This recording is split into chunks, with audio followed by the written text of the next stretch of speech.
And so, my fellow Americans, ask not what your country can do for you, ask what you can do for your country. And we shall overcome. Impromptu celebrations erupted outside the White House. The very word secrecy is repugnant in a free and open society. And we are, as a people, inherently and historically opposed to secret societies, to secret oaths, and to secret proceedings. For we are opposed around the world by a monolithic and ruthless conspiracy that relies primarily on covert means for expanding its sphere of influence.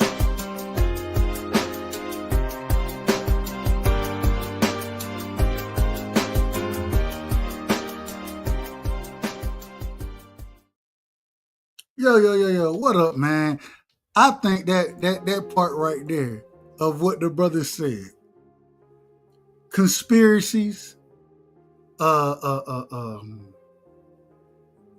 secret oaths, I think it got a lot to do with this conversation that we about to have tonight. You know what I'm saying? Shout out to BVO Boxing, because I was going to talk boxing tonight. You know what I'm saying? I was going to talk boxing, but BVO told me, said, man, we got to have this conversation, bro. So fuck it, let's do it.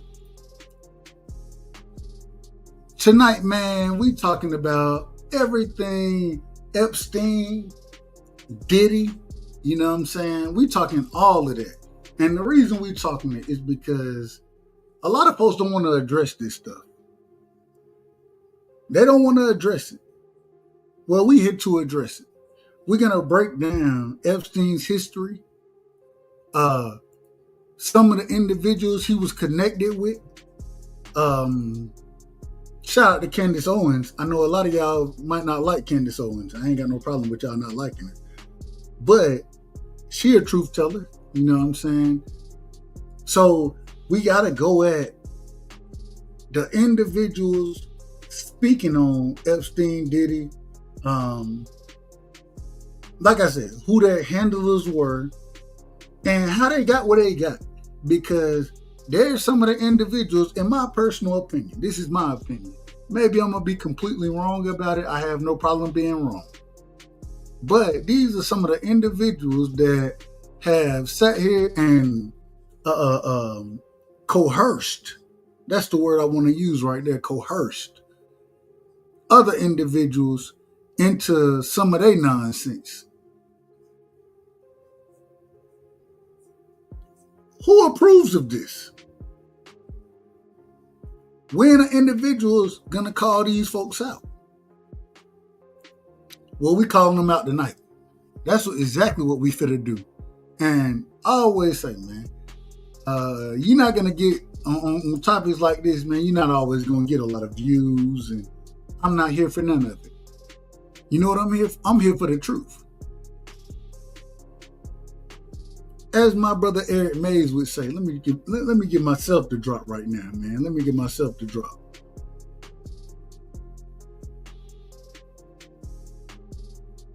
Heaven.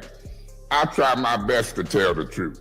People don't like my style, how I talk, my delivery, but you ain't catching me in half truth and lies. One thing you ain't gonna do with me is catch me in half truths and lies. It ain't happening. You understand what I'm saying? I want to get to this video, and I want to start this off, or this segment off with the video. You know what I'm saying? Candace Owens, she did a hell of a job breaking down where Jeffrey Epstein is from, who he was dealing with previously, and how he came to the power that he came to, the money that he came to, how he got in position to be the individual that he is today. Well, they say he killed himself. We don't. Damn. It's a bunch of bull. I don't believe that brother killed himself. And when I say brother, please don't associate me with him, because we from two different ilks. But at the same time, I don't think he went out that type of way. That brother was killed. Was it deserving? I'm gonna let y'all talk about that. But who did it? I have my opinions on it, and we're gonna address all of that. At the same time, I want to start with this right here. Let me see. I gotta always, y'all know how I am, man. I gotta turn the music down. Let me turn the music down just a tad, and I want to go through a tad bit of Epstein's upbringing, who this brother was, and I don't know if we're gonna get to it because I'm tagging this one tonight, man. I'm tagging it at an hour and 30. You know what I'm saying? So I ain't trying to be too long tonight. School, hey, we on the third day of school, so y'all already know how that go. Third day of school. When school starting in July? Y'all tell me that. That's for the chat. Anybody who want to answer that? When school starting in July? Real quick, man. Shout out to the ladies of I Talk, man. You know what I'm saying? RP, Bodie. Shout out to both of them, man. Much love and respect. Shout out to my brother D-Ray live on the drive. That's my big homie right there. You understand what I'm telling you? So I want to start with this right here. And let me, once again, turn the music. Let me turn the music all the way off. All right, the music is muted. So we're going to do it this way. I can't show the video because if you show the video around here, YouTube, they ain't going to show you no love. They're going to block the shit out your, or they ain't going to say block you, but I just got back monetized.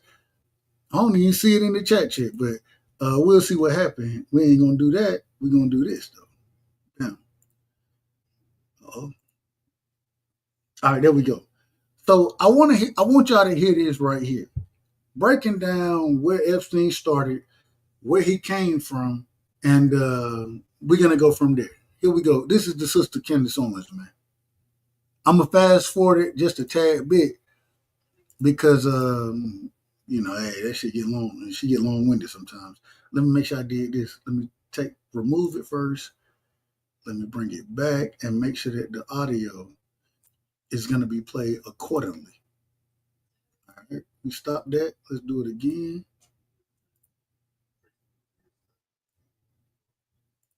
All right, here we go. Audio set. All right. Y'all drop ones in the chat. Anybody in the chat, man. Y'all drop the ones if y'all can hear the video of what the sister is talking about right here. Y'all let me know if y'all can hear it.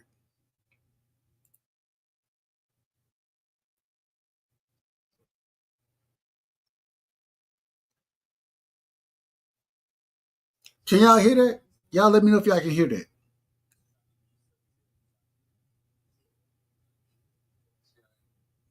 All right, well, if the chat say they can't hear it, then I'm going to assume you can hear it. Sometimes you got to make assumptions around here.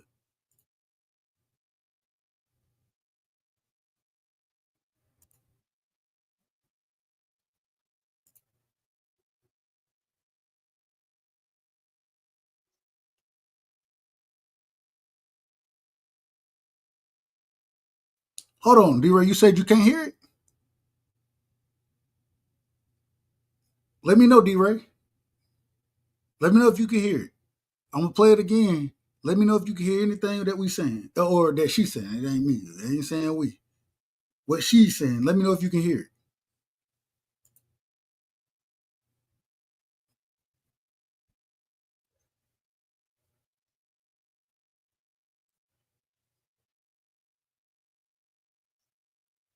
Can y'all hear that?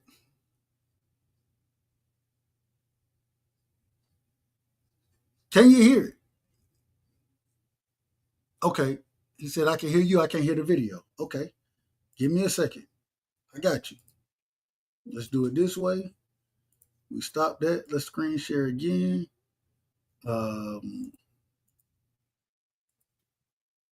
do it this way. Now I think you should be able to hear it. Let's see what happens. Let me know, Ray. D-Ray, let me know if you can hear this. Middle class New York City. That's the same story we're told all the time. All of these refugees didn't have much. And then they're just all going to become very well. Can you hear that, D-Ray?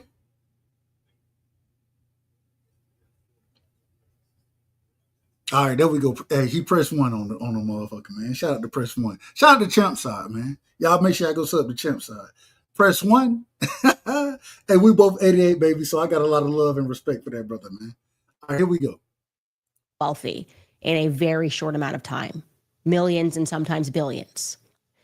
We know that he attended local public schools before he entered Lafayette High School, which is in South Central Brooklyn. That is, in fact, a photo of Jeffrey Epstein that we have here on the screen. Somebody had included this and said, Epstein signed my dad's high school yearbook and wrote "Be cool" in his yearbook. So that is Jeffrey Epstein.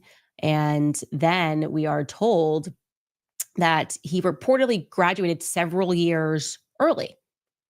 Okay.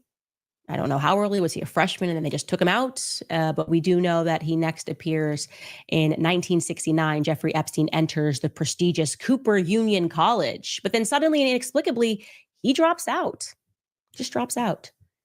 Then he enrolls again in 1971 in the Courant Institute of Mathematical Sciences at NYU.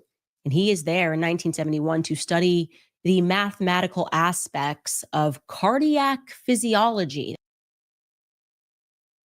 So real quick, the brother, and I say this respectfully, the brother first off went to a prestigious college or a prestigious school in Cooper Union College, drops out, right? Then he enrolls again. This is in 1969. Then in 71, he enrolls into a different school, right, as a mathematical science or the current, I hope I say this the right way, Courant Institute of Mathematics and Science at at New York University, studying mathematics or mathematical aspects of cardiac. Oh shit! I'm gonna just say it this way: heart physiology, man. Heart physiology, cardiac heart physiology. God damn! I done got so damn old. I can't even say shit the right way. I can't even say it the right way. That's how bad I done got. All right, let's keep this going because, well, we're gonna keep it going. I want y'all to hear this. That's very specific. But guess what? He doesn't make it to the end because he drops out. He drops out of the Courant Institute. Again, we're not given a reason why. It's inexplicable. What we do know is that in 1973, Donald Barr, who we've discussed, he was then the head of the prestigious Dalton School, publishes this mysterious book. Donald Barr publishes a book. Y'all go look this book up because I looked it up. These are facts. These are facts. And this is a very interesting book that's published here because, well, I'm going to let her tell you exactly why it was interesting, but listen to this. Space relations. We talked about this. And this book is foretelling about a sexual blackmail ring, children that are going to be molested, all to serve this demonic space colony known as KOSSAR, KOSSAR, guys, not to be confused with KZARs, okay? Real quick, we got my brother Paid in Full in the building, man. Paid, what's going on, man? First things first, let me ask you this. What you got on Epstein? What you got on Diddy? Do you know who their handlers were? And how they kind of end up in this situation that they are? What you got on it, my brother? Yeah, I know who his handler was. If you look up who Andre Harrell was, he was the one that gave Diddy an internship with Uptown Records. So that's where it started at. But the person who groomed Andre Harrell was Clive Davis. So, you know what I'm saying? He pretty much introduced Diddy into the game pretty much. So I want to tell this quick story because what we're talking about right now is the corruption and the pedophilia and the nonsense that goes on in Hollywood. I want to tell a quick story if you don't mind, Paige. No, go ahead, bro. And then I got to get my brother Piro in here. one of my best friends, he played football at Georgia. You know what I'm saying? His girlfriend, when we were in high school, Janae, got a lot of love for her. That's my sister. You know what I'm saying? Her brother married an individual, and Jerron, that's my guy as well, but married an individual named Rashida. Rashida's cousin brings all events. Well, brought the BET Awards to Atlanta, right? So they had a party before the award show happened and all that. And so, they invited us to the party. And mind you, at this time, I'm just getting out of college. This is 2012, probably, something like that. And, they invite us and we show up and we're going to have a good time. I got into a good conversation with a brother. Brother, he was an actor at the time. I don't know what he's doing now. But he was on multiple shows. And I mean, as a background actors, those type of things, he wasn't the main star of anything. But he had been on Broadway before and all this kind of stuff. And I asked him, I said, "Brother, when you gonna get your big break? When you gonna make it big?" He was like, "Man, I'll never make it big." And I was like, "Why?" He said, "Man, I had the opportunity to actually be on a sitcom." He didn't give me the actual name of it. He said, "A show that you would know very well." I didn't get that opportunity. And I was like, "Well, you saying you in Hollywood, you know what I'm saying, this is what you do." And he told me, he said, "Man, the director hit me up and told me the only way I would, well, he didn't tell me the only way. He said that the director told me, I need you to send me a video of yourself masturbating. And if you don't send that," he was like, "I'm not going to do that." So when he didn't do it, that same director said, "Well, we're going to make sure you never make it. And you're never going to be on another big show. You'll never make it." Yeah. These are the type of things that go on, and the blackmail. And what, you need a video of another nigga? Who want to see that? Ain't nobody trying to look at that. You'll be surprised, bro. Exactly. Surprised. And that's why I think a lot of people be getting shit confused when people say motherfuckers sold they soul. It's not a literal thing like a motherfucker actually selling his soul, but it's more a motherfucker going against his moral values and principles Hey, of life. I swear to God, today, on everything I love, that's selling your soul to me. You know what I'm saying? You doing something that man, ain't no way I'm finna ever send a nigga a video of myself doing, man, it'll never happen. It'll never happen. BVO, actually, on everything I love, watch this page, on everything I love, BVO, man, you had this conversation earlier tonight, did we not? We did. We had this exact conversation. And this is when they talk about selling your soul, this is what I believe it is. You know what I'm saying? Doing something that go against your moral compass. And man, ain't no way you finna have me out here doing no crazy shit like that. But for him to sit there and say that you're never gonna be a star because you didn't do this. Well, if you were to do it, right? Imagine if he would have sit there and say, "I'm gonna do this." Yep. That you tell me that ain't selling your soul. Yeah, that's for sure selling your soul. Real quick, let me get my brother BVO in here. Let me get my brother Piro in here, man. BVO, go ahead. Piro, we coming to you. Well, real quick, BVO, I'm coming to you. I'm coming to you in after Piro because I don't want you to get in trouble, Dub. BVO can go first. No. This is Captain Checkerho. So let me get Captain Checkerho in the building, man. Go ahead, Captain Checkerho.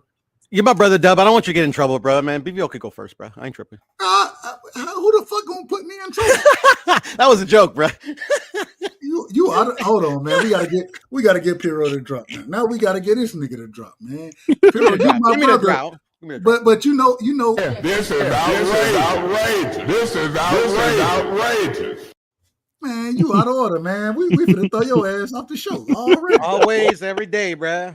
Hey, you know, You I'm gotta quick know. to throw a Poodle's on the show, motherfucker. bro. You probably gotta throw them off or just put up with it. You know, Nah, go ahead, man. Go ahead. What you got for me, Piro? What you think about this whole situation? Epstein, Diddy, their handlers, how they got what they got. What you got on it? Well, from my perspective, and that's what I was gonna say. Like you guys were commenting, you were saying your story about your homie that was on sitcoms or whatever. He said he was never gonna make it big. To me, it's all about perspective. Sometimes like dudes like think they're like more good or more talented than they really are. I mean, your homie, I'm not saying that's what he thought or not. Probably just thought more of what he was. He's like, yeah, man, this guy, I didn't send him a video of me jacking off. That's why I never made it big.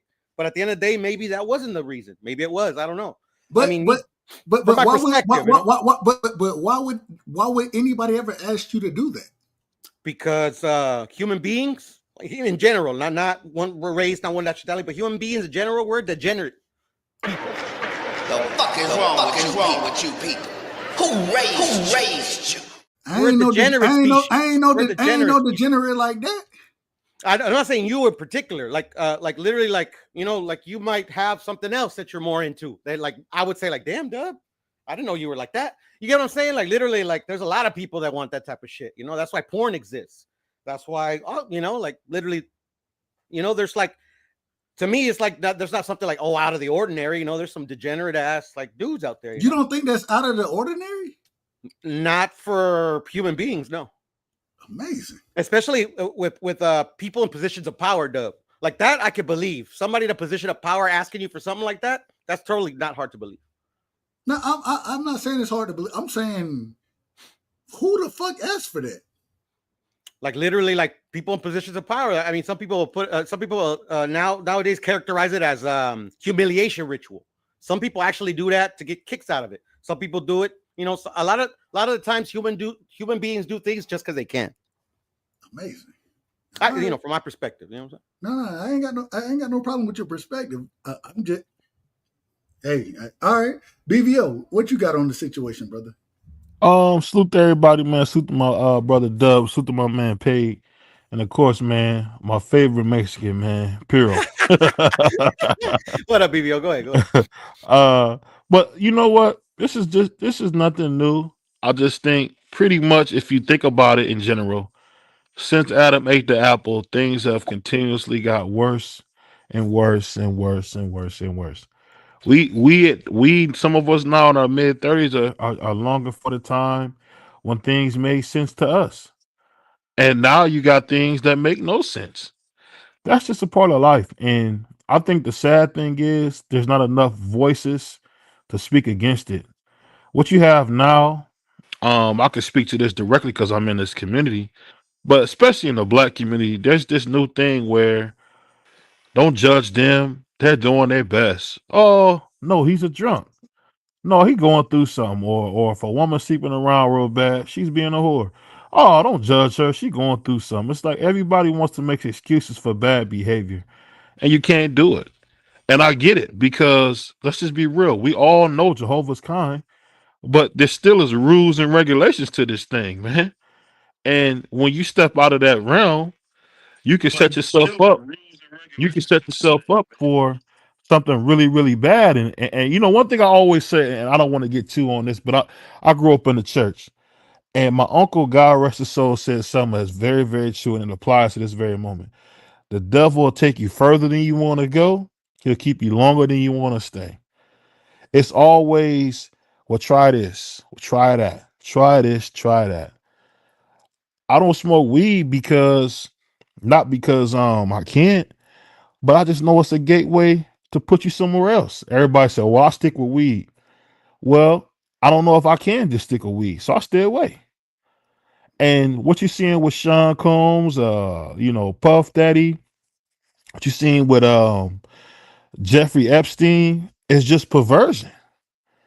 Where who wants to talk to young girls?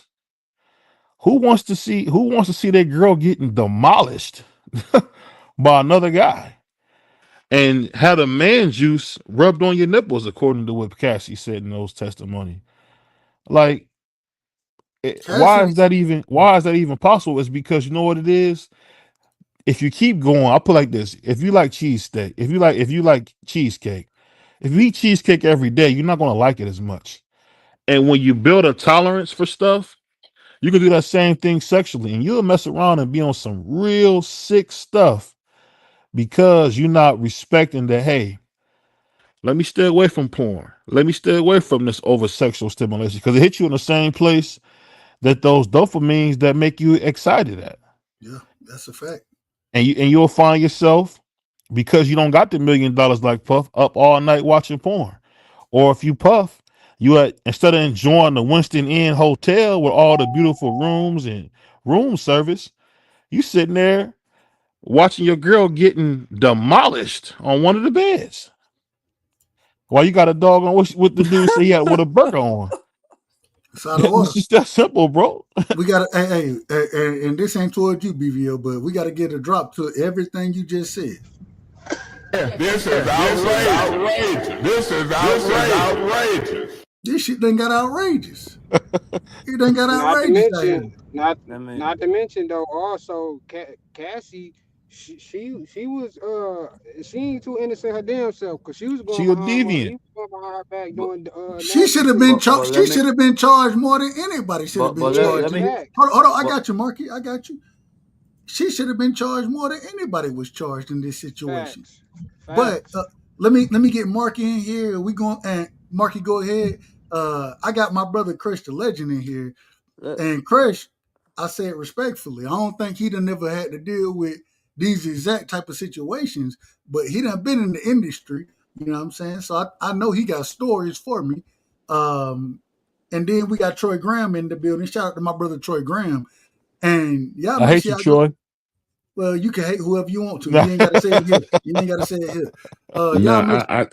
Hold on, real quick, Troy, real quick. Y'all make sure y'all go sub to BVO. Y'all go sub to Marky.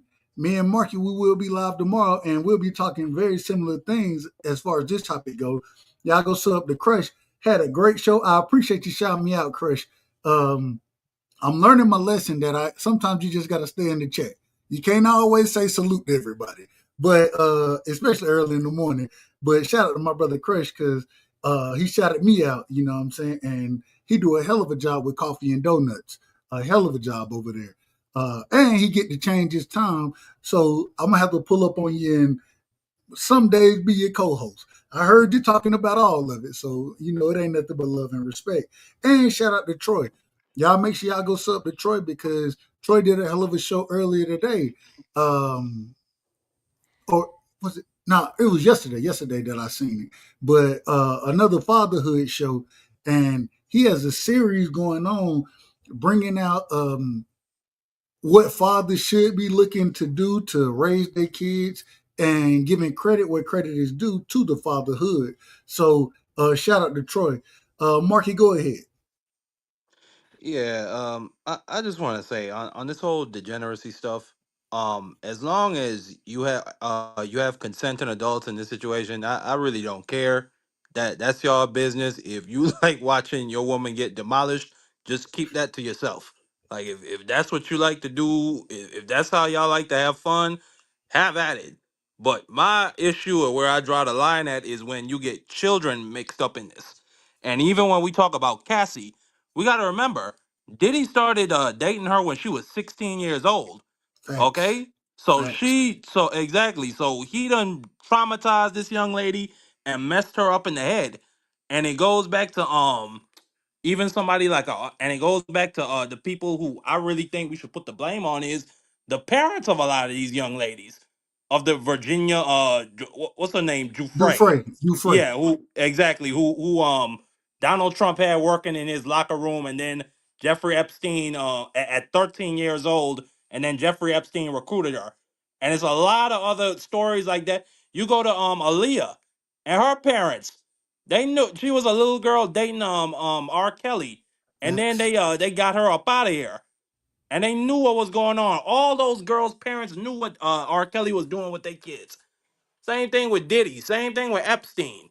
So no, I put and while I agree while I or no, not necessarily I agree, but I hear what BVO is saying about staying close to the creator, and we got rules and regulations to all this. That's really just my line of rules and regulations is consent. And a little child cannot consent to nothing. Okay? And there's certain things you shouldn't be putting in a child's head. Because now that's how you get a Diddy. That's how you get a Jeffrey Epstein. That's how you get a R. Kelly. That's how you get a deviant. Point blank and period. So that's where I draw the line. Be as I ain't freaky got, as you want with consenting adults. I ain't got no problem with it. But Go another hold on thing real though. quick. Oh my Hold bad. on real quick, Paige. Let me get everybody in here and then I'll let you cook. Troy Graham, go ahead. How y'all doing? Thanks for the shout out, Dub. Appreciate that. Now you're doing a hell of a job, man. Like I say, I don't always comment or those type of things, but I love the show that you got going over there, brother. Appreciate Troy. that. And now to answer your question about who's the devil, both of them are. I don't see any innocent people on your thumbnail. You know, they both made decisions that quote unquote normal people wouldn't make. Because I can't personally see myself lusting after no little girl, and I can't personally watch nobody who I'm supposed to care for get get her body beat up by some other man. I don't know.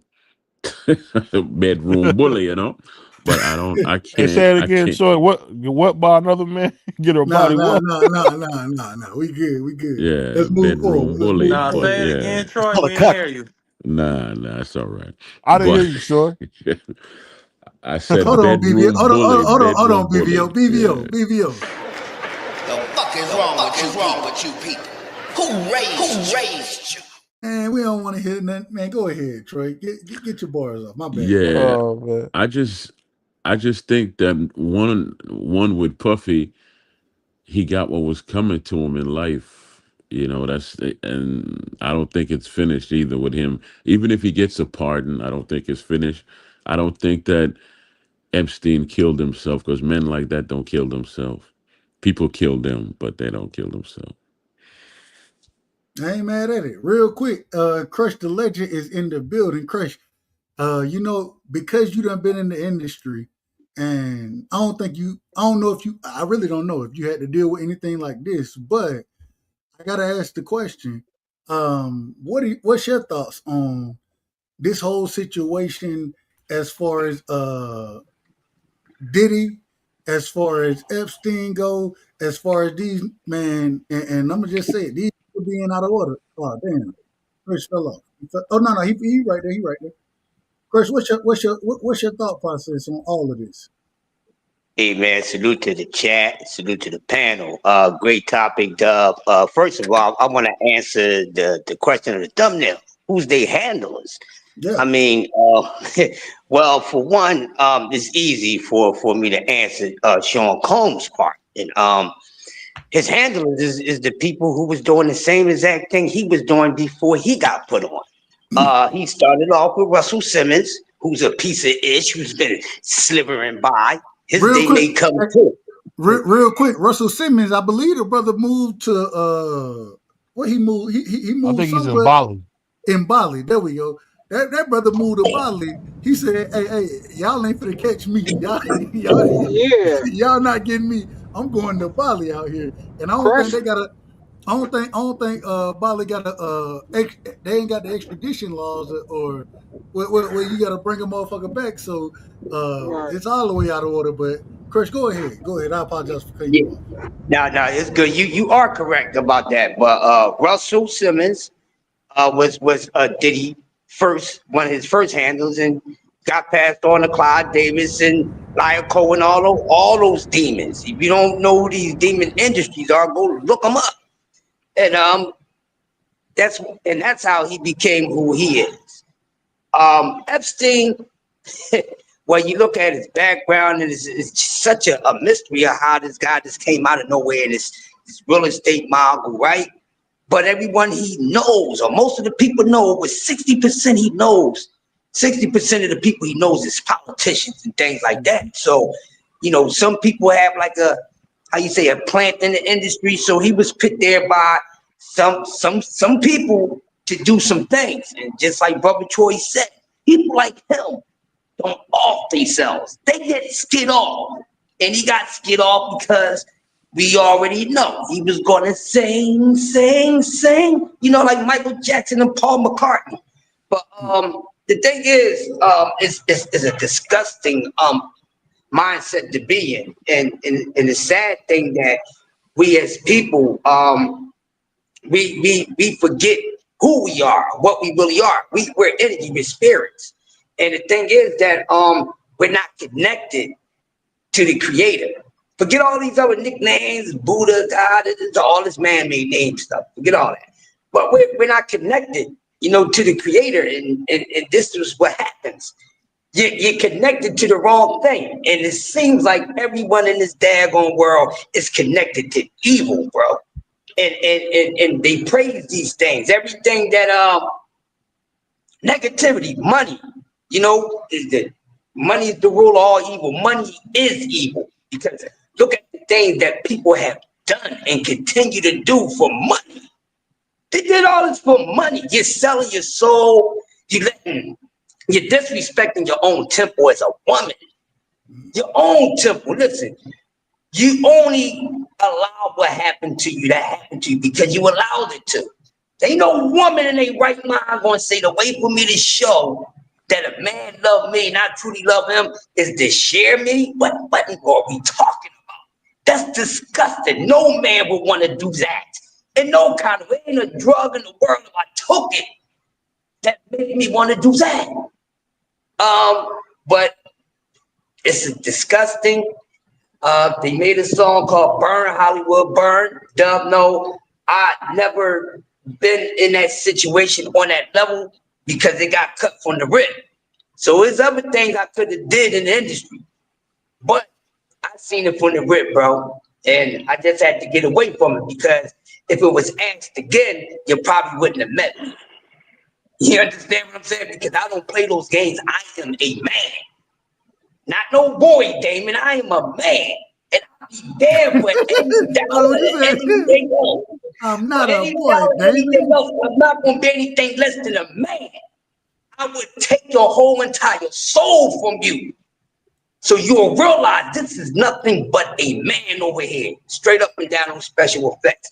We got a whole bunch of weak ass men in the world. And this is what they doing. Be free. Let me get my brother Free. Then we going back to paid. Free. What you got on this situation, man? You talking about the Puffy and Espy? Yeah. Well, with Puffy, I mean, like my man Wesley Snipes said, I ain't never liked a pretty motherfucker anyway. I mean, I think he got what was coming to him. I still think there's a lot more to Puffy that hasn't been uncovered yet.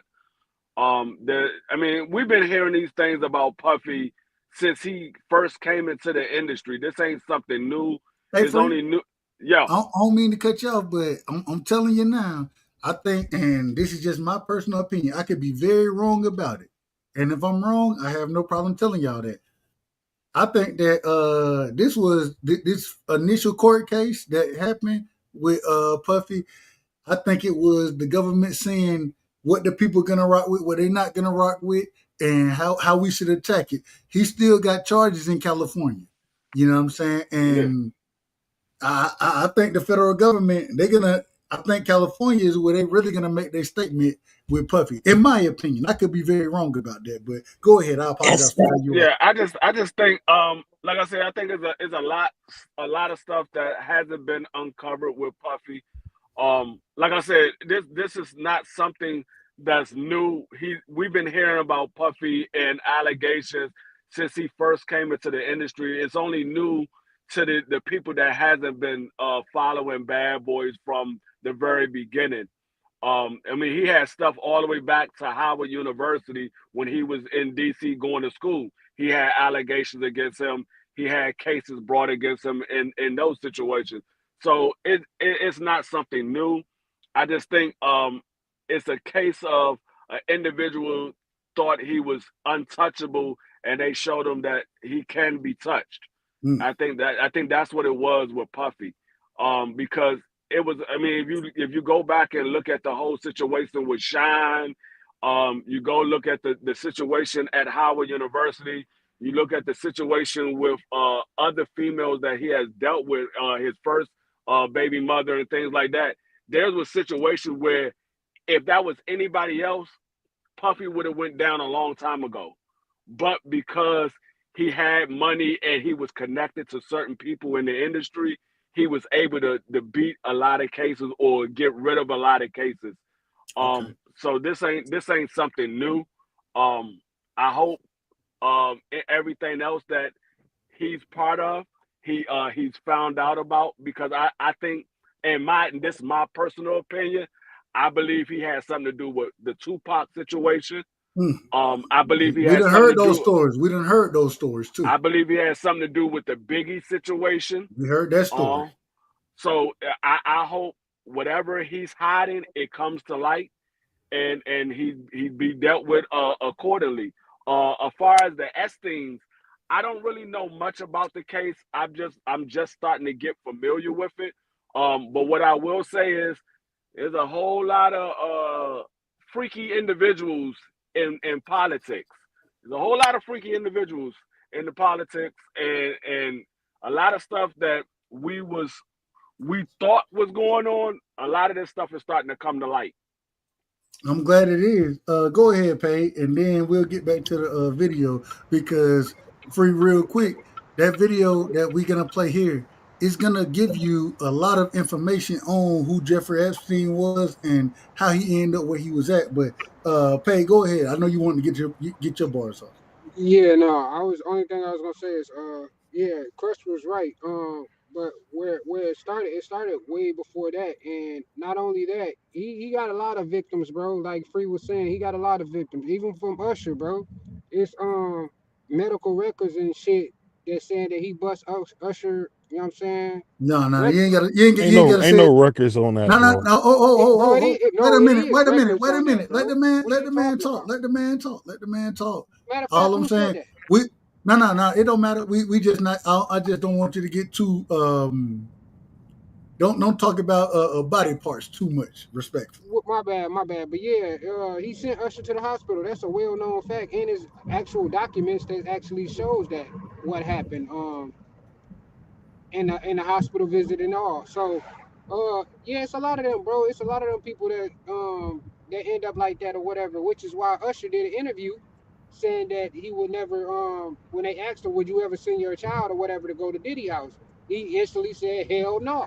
Hell no, So I would so you never. know what I mean? So I would yeah, never. he know what happens when he went to you know what I'm saying, when he was around Diddy or whatever. But yeah, it's a lot of them freaky motherfuckers in Hollywood, bro. Like it's the devil's playground, bro. Like ain't no morals and none of that shit when you out there, bro.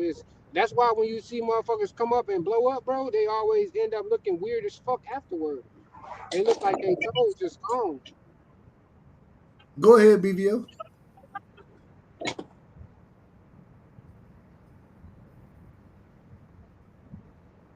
We can't hear you. I don't know if you're saying something. We can't hear you. All right, real quick, since we can't hear BVO. Real quick, can y'all hear him? Or is it me? It might be No, me. No, no, I we can can't. only I hear can't you. hear him. No, we can't hear him. We can't hear him. Like, nah, we can't hear you, brother. All right. Yeah, So I want to play a little more of this interview. Or well, this ain't even an interview. This is Candace Owens breaking down where Epstein came from. I thought this was very interesting to me, and I listened to it earlier today for the first time. And when I was listening to it, I was thinking to myself, I'm like, it just some of this stuff don't add up. So I want y'all to hear it as well. Y'all let me know if y'all can hear this. They're involved in sex trafficking, and for whatever reason, Can y'all hear that? Yeah, we can hear it. All right, here we go. it's this really disgusting book that the head of a school decided to publish in 1974. Not creepy at all, and it foretells the story of Ghislaine and Jeffrey Epstein. Now, what I didn't tell you before is that it should be mentioned that Donald Barr was a member at that time of the Office of Strategic Services in America, the OSS was what became the CIA. It's the predecessor of the CIA. Okay? So you've got So now we got an individual who's a part of what's considered the early starts of the CIA. This is who we're talking about when she's talking about Donald Barr in this situation. Listen to this. Got this guy who is an agent for the government who's publishing this book foretelling. Mind you, publishing a book, working at a college at that time. The CIA, according to everything we done heard, they ain't even supposed to have operations going on in the States. They can't operate here. They operate overseas. But this is what's going on. Let's listen to it. Of a sex trafficking ring, a powerful colony that believes that it sits above everybody else. And yeah, then what happens? I'm also going to note for you that Donald Barr, because we've got one element of this, is like changing identities. And one way you can change your identity is to just be baptized into a church. That's. So we got an individual, a part of the CIA, changing identities now, getting baptized, changing religions, whatever it is. This is what we got going on, and we got to talk about this stuff because I just got to say, at some point in time, who the fuck is the CIA? Who are these people? Who are they? The government is one of the most corrupt. I think we would all agree. The government is corrupt in itself. You know what I'm saying? Now we have evidence of, and this is the evidence. I want to keep listening real quick. Something that my research has made me understand. A lot of baptism, name changes. Donald Barr also was raised. He was Jewish parents, and then he decides to convert to Catholicism. So he converted to Catholicism, but he is ethnically, he is Jewish. And so would therefore his son, William Barr, be as well. Of course, it's relevant to the story as we are warming up on learning about the Mossad and Israel. Now let's get back into Epstein's timeline. 1974. It's a few months after dropping out of the Quran. So Epstein's list right now, I want to break it down because y'all can't see it the way I can. Well, I can put this on the screen right here. As long as I ain't playing the actual information at the time, I ain't gonna get. Y'all know YouTube don't fuck with me anyway. So hey, shout out to YouTube though. Appreciate y'all. We back monetized. I got to go through a few things, but shout out to YouTube. I want to put this on the screen right here so y'all can see the exact way. Let me stop that and let's do it again. Here we go. Bam. All right.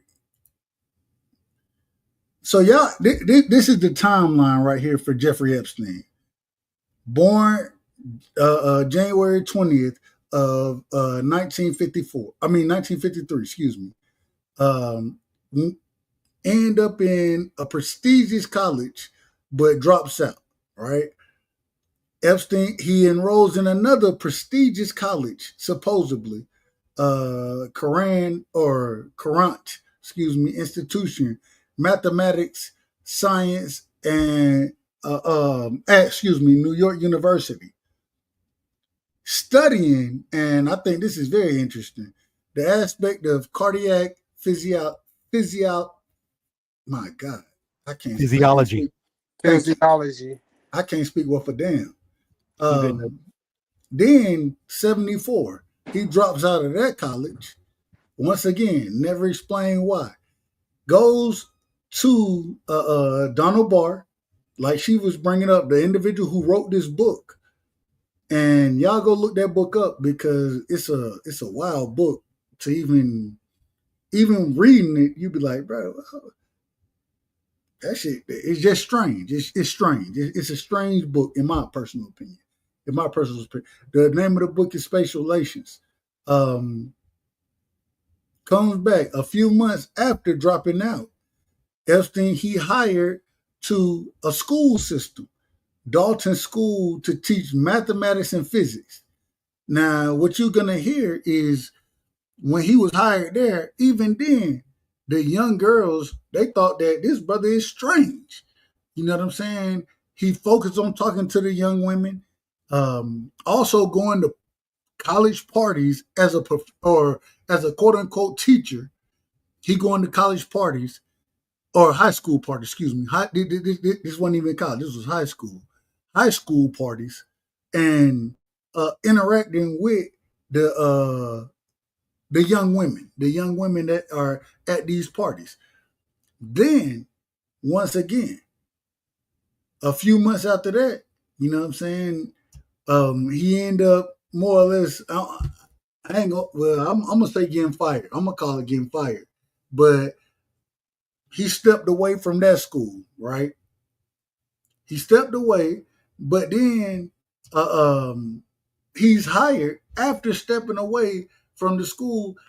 He's hired at in New York as an individual um, that understands the stock exchange.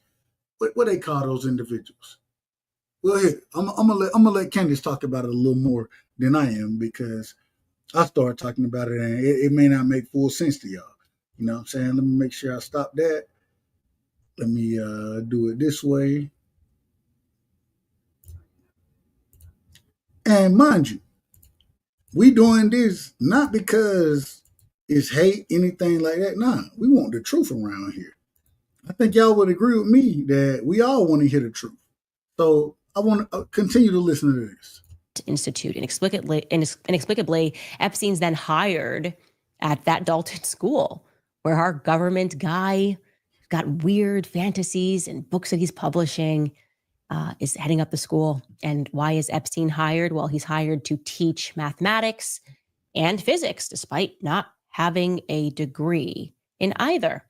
Prestigious school, $50,000 a year. By 1976, Epstein is dismissed from teaching at the Dalton School. Parents were complaining about the weakness of his teaching. It also was alleged by the students that went there. NPR did a long article that he was often in the company of young girls that he's taught outside of the school. And this is a blurb from a New York Times piece. 8 former students who attended the prestigious school during Mr. Epstein's short tenure there said that his conduct with teenage girls had left an impression that had lingered for decades. One former student recalled him showing up at a party where students were drinking, while most remembered his persistent attention on the girls in hallways and classrooms. She said, I can remember thinking at the time that this is wrong. That is a quote from Scott Spicer, who graduated from Dalton in 1976. Well, no matter, because, then he left. And in 1978, the legend goes, kind of hand of Midas, touch of Midasing all of this. Legend goes that through a connection at the school, he was tutoring someone's kid, and then he somehow gets into the situation where he meets the CEO of Bear Stearns. That CEO is Alan Greenberg, who then... Alan Greenberg. I don't know if y'all know who Alan Greenberg is. I've done my research. Alan Greenberg, one of the back in the day, because you got to remember this is in 76. I'm an 88 baby myself. So this is damn near a decade before I was born. Alan Greenberg was one of the heads to start the quote unquote stock market the way that we know it today. He was one of those guys. Listen to this. Decides to make him a junior assistant on the trade floor. The man becomes a junior assistant on the trade floor. What qualifications does he have to be a junior assistant on the trade floor? Because he obviously knows nothing about finance. I don't even know if there's anything about math or science either. But within just 4 years, he rises through the ranks and becomes a partner. He is a limited partner at Bear Stearns. What? Don't worry, guys. By 1981, he departs Bear Stearns, and I'll tell you why. Some employees, by the way, say that he was fired, but Jeffrey Epstein has always maintained that he resigned out of his own free will after a relatively minor violation with the SEC that resulted in a relatively minor fine of $2,500. Jeffrey Epstein says that he resigned from this company. And I don't know. I don't remember exactly how this whole story go as far as Candace go, but Jeffrey Epstein was sued by this dude. He was sued by him. This man went to jail for years.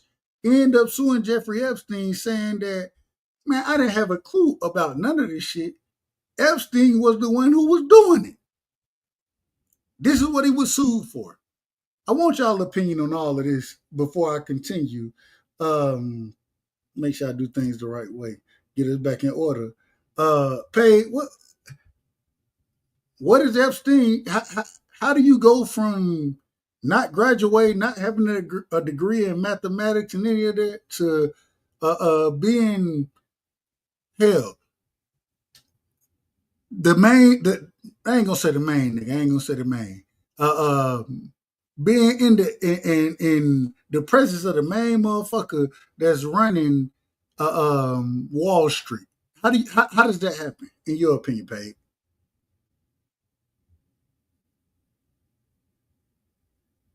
All right, Paige on mute. My bad, Oh, my bad. no, you good. I think it could be two different ways. Either you could blackmail your way into that shit, or connections. That's the only reason. I think a lot of these motherfuckers be having connections to different type of people or whatever. So, and again, if you understand the 48 laws of power, sometimes people can use that shit to their advantage or whatever, to get people to do what you want them to do or whatever, get in these different type of powerful positions and shit. So that's my answer for that, though, bro. Crush, how you get in that position, Crush? Oh man. Well, you either gotta be related to somebody, excuse me, by bloodline, or a man just having to dip the gab with somebody saying you're talent in you just hook up and start doing business. But Epstein, just listen to everything that was just exposed.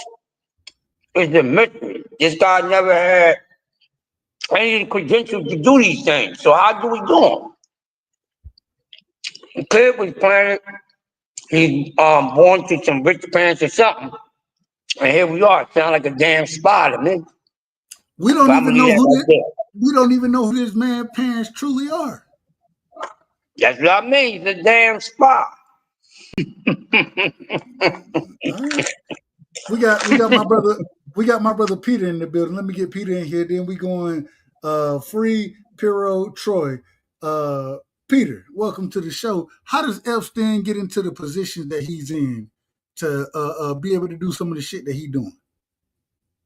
Well, he's Mossad. You know, I mean, he was a Mossad operative. And, you know, he was working probably closely with MI6 out of Great Britain and CIA. Probably more with MI6 than with CIA, but I think it was that whole Epstein deal, you know, I think it was mostly bankers, you know, high guys, probably people we never even heard their names. You know, Prince Andrew, he got popped, and Clinton got popped out there, you know, and Alan Dershowitz never took his pants off, you know. Oh, underpants. His underwear. Yeah. But, you know, there's a couple, but I think it's mostly university professors, maybe, you know, high ranking guys in like Harvard and Columbia and stuff like that. And then probably a bunch of bankers out in Wall Street. I don't think it's because we all know the congressmen are bought off by AIPAC, you know, and it might be some Congress. It's probably a bunch of Republicans and a few Democrats, probably a lot of Democrats too. I don't, you know, that whole uniparty thing out there, I don't even understand. None of them work for us. But yeah, it was just, you know, funnel the kids, get the kids in there, have these guys screw kids, make a film of them, and then blackmail. Simple stuff. You know, you can hold over somebody's head. That shit ain't simple. Well, yeah, that's how they work, though. I mean, you know, these guys, man. I mean, when you're sitting there, look at Prince Andrew, that gal that he was screwing. I mean, she was just she's dead now, but nothing happened to him. You talking about Prince? Nothing's going to happen to anybody from those Epstein files. Nothing. Let me get my brother Free in here. Then we going to Troy. We going to Piro. Free, what you got on this, man? Me listening to this, the first thing that come to my mind is George W. Bush. It sounds just like George Bush. I mean, his father was a governor, and he got put in certain situations because of the name of his father, and that's what it seems like with Epstein. He got placed in certain situations because of the people that he knows.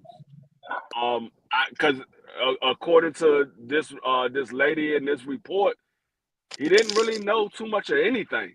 Yeah. He didn't really know too much of anything. He was just put in situations where he was able to benefit off of a lot of things. So I just think he had the right connections to be put in certain situations where he could benefit off of it, but he didn't really have the qualifications for anything that he's done, according to what they say. Shit, per a lot of them motherfuckers though don't have the qualifications to be in them positions, but shit, it all depends on who you tied to. Man, that's crazy. Hey, real quick, Troy Piro. Going Piro for y'all to get y'all bars off. He was in the know, as they say. He knew somebody, he was somebody, and he knew where all the dead bodies were buried. That's why he's never going to be touched or anything like that. He knew a lot of dirt on a lot of people. The man supposedly they done already took him out. Yeah, no, Did no. Because if Hold they on, took him, real quick. You don't think he did? hell no, I don't. Okay. I don't think he killed himself. Is what I meant to say. I Okay. don't think he committed suicide. No. You think somebody touched him? Of course. Okay. I don't disagree with you. We agree there. Of course, he knew too much. The only thing is, I don't think they got all the information about where all the dead bodies were buried, but somebody knows. man, And whoever that somebody is, that's who they're afraid of. Whoever Piro, they is. Piro, Yes, go ahead. Go ahead, Piro. So, what does he know, or how does he know? How did he get to the position he's in? You said. Whatever you want to talk about. Well, I'll be quick. Referencing the video that you're playing, like who the information is coming from, Candace Owens. Like literally, like all I hear is bullshit. Like like this Candace Owens don't know nothing about nothing, bruh. Literally, she is one of the many grifters on the internet making a buck out of conspiracy theories. So like literally, like what the hell does she know? Nothing. So you think all this is a conspiracy? What she's spewing? You think it's all what she's spewing? Her personally, yes. Why would you feel like that if the information is out there though? Because it's not out there. Because if it would be out there, like literally, like I mean, we would like they wouldn't be pressing the president to come out with this list if the information was out there. So it real quick. It's crazy that you say it that way, and the reason it's crazy, in my opinion, this is just my opinion. Yeah, for sure. I would disagree with you because she was one of Trump's biggest supporters, and she's going at Trump right now about this shit. You know what I'm saying? And anytime you sit there and, hey, if you're going to rock with somebody, you're going to rock with them. I always tell you, I try my best to tell the truth around this motherfucker.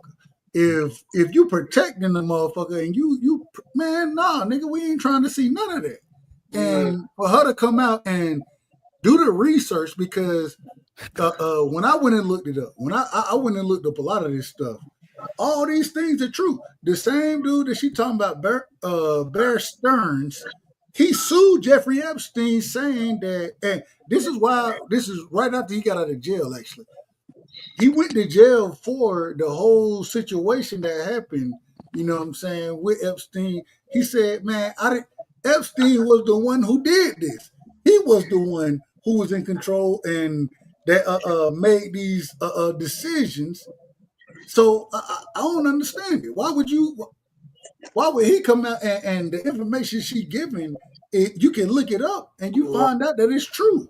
Right. I mean, I don't know if you find out that it's true. Like, there's a lot of information on the internet. Like, literally, like literally, if you read something about Troy, and like literally, you say it's true, does it make it true? So you don't think he was raping little kids? I don't know what he was doing because like they killed him before he was able to like testify anything, right? The only one that they're really like convicted of anything is the chick, right? But they would kill him because of but the reason why they would kill him because of he has too much information, meaning he's too powerful, meaning he could take down the whole organization that they got behind the scenes if he's able to testify about that. I mean, that's what people opined over, but it was never been proven, to be honest. So I mean, what? Hold on, wait, hold on. Wait a minute. So you telling me, and correct me if I'm wrong, Piero. I just want to make sure that I'm getting what you're saying correct. You're telling me that you don't believe that he had an island, that he would fly individuals to that island, and that there were young children there. You don't believe that? Was it ever proven? Yeah, it was proven in the Ghislaine Maxwell case. No, it was proven that she got little girls for him, but like nothing was proven that he or anything like that. I mean, to what I've read. So what you're telling me is she got the little girls for Epstein. Epstein was the only person who was out of order. That's what you told me. I don't know if he was the only person out of order, but like you asked me a specific question, if I believe that there was an island and this, that, and the other, like I asked. It's definitely he had. I don't know. The island is proven. The island is proven. No, I'm not saying that. Yeah, but you asked me a specific question. Boy, this thing got crazy. No, you don't remember the question that you asked me, Doug? So you're telling me you don't believe anything? You don't believe that man was harboring children, as Floyd Schofield Sr. would say, that he was harboring children, and that even when it come to Alan Dershowitz, that man his only defense is I ain't take my underwear off. That was his only defense. That's a fact. Yeah, me personally, I don't know. Like, the only one that knows truly is Jeffrey Epstein, but he's dead, right? So that's the funny shit. You know, that is the funniest shit I ever heard. Hold on. We gotta be in order. We gotta be in order, y'all. Go ahead, finish, Piero. Hold on. Let Piero finish, and then I'm coming. I got you. I got you, Paige. I got you. Go ahead and finish your argument, Piero. Yeah, the whole thing that you know. My whole beginning statement, that's really what I wanted to say, is that like Candace Owens is a known grifter. She like literally like just makes shit up, and like literally like she steals money from gullible people, you know. So like I don't trust one word that she said.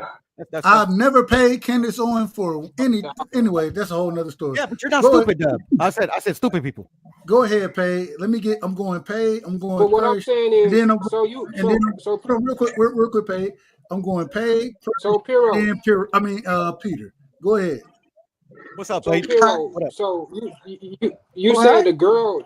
So this is my was that Piero that was just talking? Yeah, that was Piero. All right, so Piero. So what you're telling me is you said the girl was the only one convicted, right? Yeah, because he's dead. You know. Okay, so who do you think she was getting the fucking girls for? The little girls? No. That's what she was convicted for. She was convicted of getting underage women for Jeffrey Epstein. What Jeffrey Epstein did with them, like literally, literally, she said what he was doing for him personally. Like I think I don't know. Like I haven't read extensively on it, but I believe like the judge, like after he died, like dropped all the charges. So at the end of the day, like she did what she did, but him personally, like. Yeah, I mean, I believe her. You know, that's what he was doing. Okay, cool. Then we ain't got no argument. I don't believe Candace Owens anything that she says. You know what I'm saying? So real quick, I think, and I gotta ask the question, and I gotta get my brother Uncle Shelton in here if his mic ever gets straight. But so you're telling me that you believe that it happened, but because of the messenger, you don't like the messenger. That's what you're telling me. No. I don't care. I'm indifferent on Candace Owens. I'm just saying I know what she's doing. Like I know what a lot of people are doing in the social media age. They're literally like cashing in on people's gullibility and people's want to believe a certain topic or a certain opinion. That's all I'm saying. I don't care for her either there. Like she doesn't like literally I'm indifferent to her. I just don't believe anything she said. Uncle Shelton, I'm coming to you in a second. Crush, go ahead. Oh man, listen, man.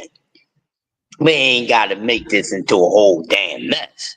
And it sounds like y'all starting to get goddamn confused. Don't know if you're going north, south, east, or goddamn west. We ain't gonna play no goddamn game here, okay? Now, let's just cut to the chase because y'all acting like this is R. Kelly slow dance song. Let's get to the shit. Okay. Epstein was a fucking spy. Okay. Let's stop playing. Let's stop playing. I'm tired of playing. So we know what time it is with him. Okay. Honeypots all the way around. Yeah. So when we think about the bankers and all that, who's in charge and who's on top, do we need to start from the goddamn beginning? Well, I'm gonna do that real quick without going in detail, and I'll make a whole nother lie myself about this. Y'all want to go into the abyss of this No, shit. go ahead. Cook, bro. But real quick, come on, man. We know who's in charge of this dish. They got so many nicknames, the Men in Black, this, that, and other. But you gotta start from who started this dish. All this big fraternity. Because that's what it is, a frat of a bunch of freak-ass, strong political people who's running the country and the world and everything else. The bigger fraternity. Okay, it started from the R's, started from the Rothschilds, and it's passed down. Okay, and it's being passed around and being taught and everything else. This is where all this come from. Okay, so you have people that's in position, that's the descendants of these people, because you still got to keep it going around. It's called generational wealth. Didn't they lock every goddamn thing down? You can't be a goddamn president unless you related to somebody. Generational wealth, bloodline. That's what it's about. That's why they always bloodthirsty. That's why they like to eat rare meat. Come on, y'all, wake the hell up. Talk your shit, bro.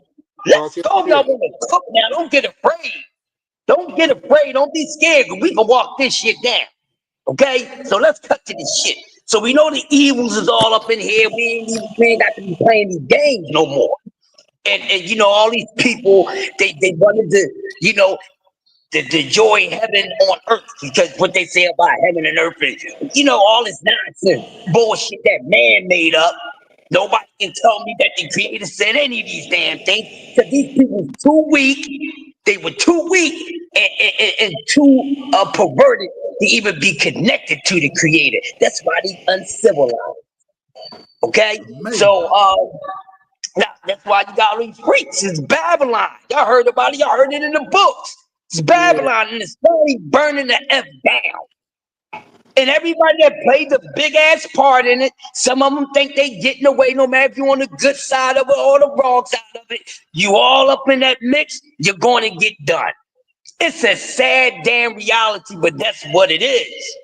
They both going to get done. On both sides of the goddamn war. It's been a war, and y'all fighting looking at the wrong damn war.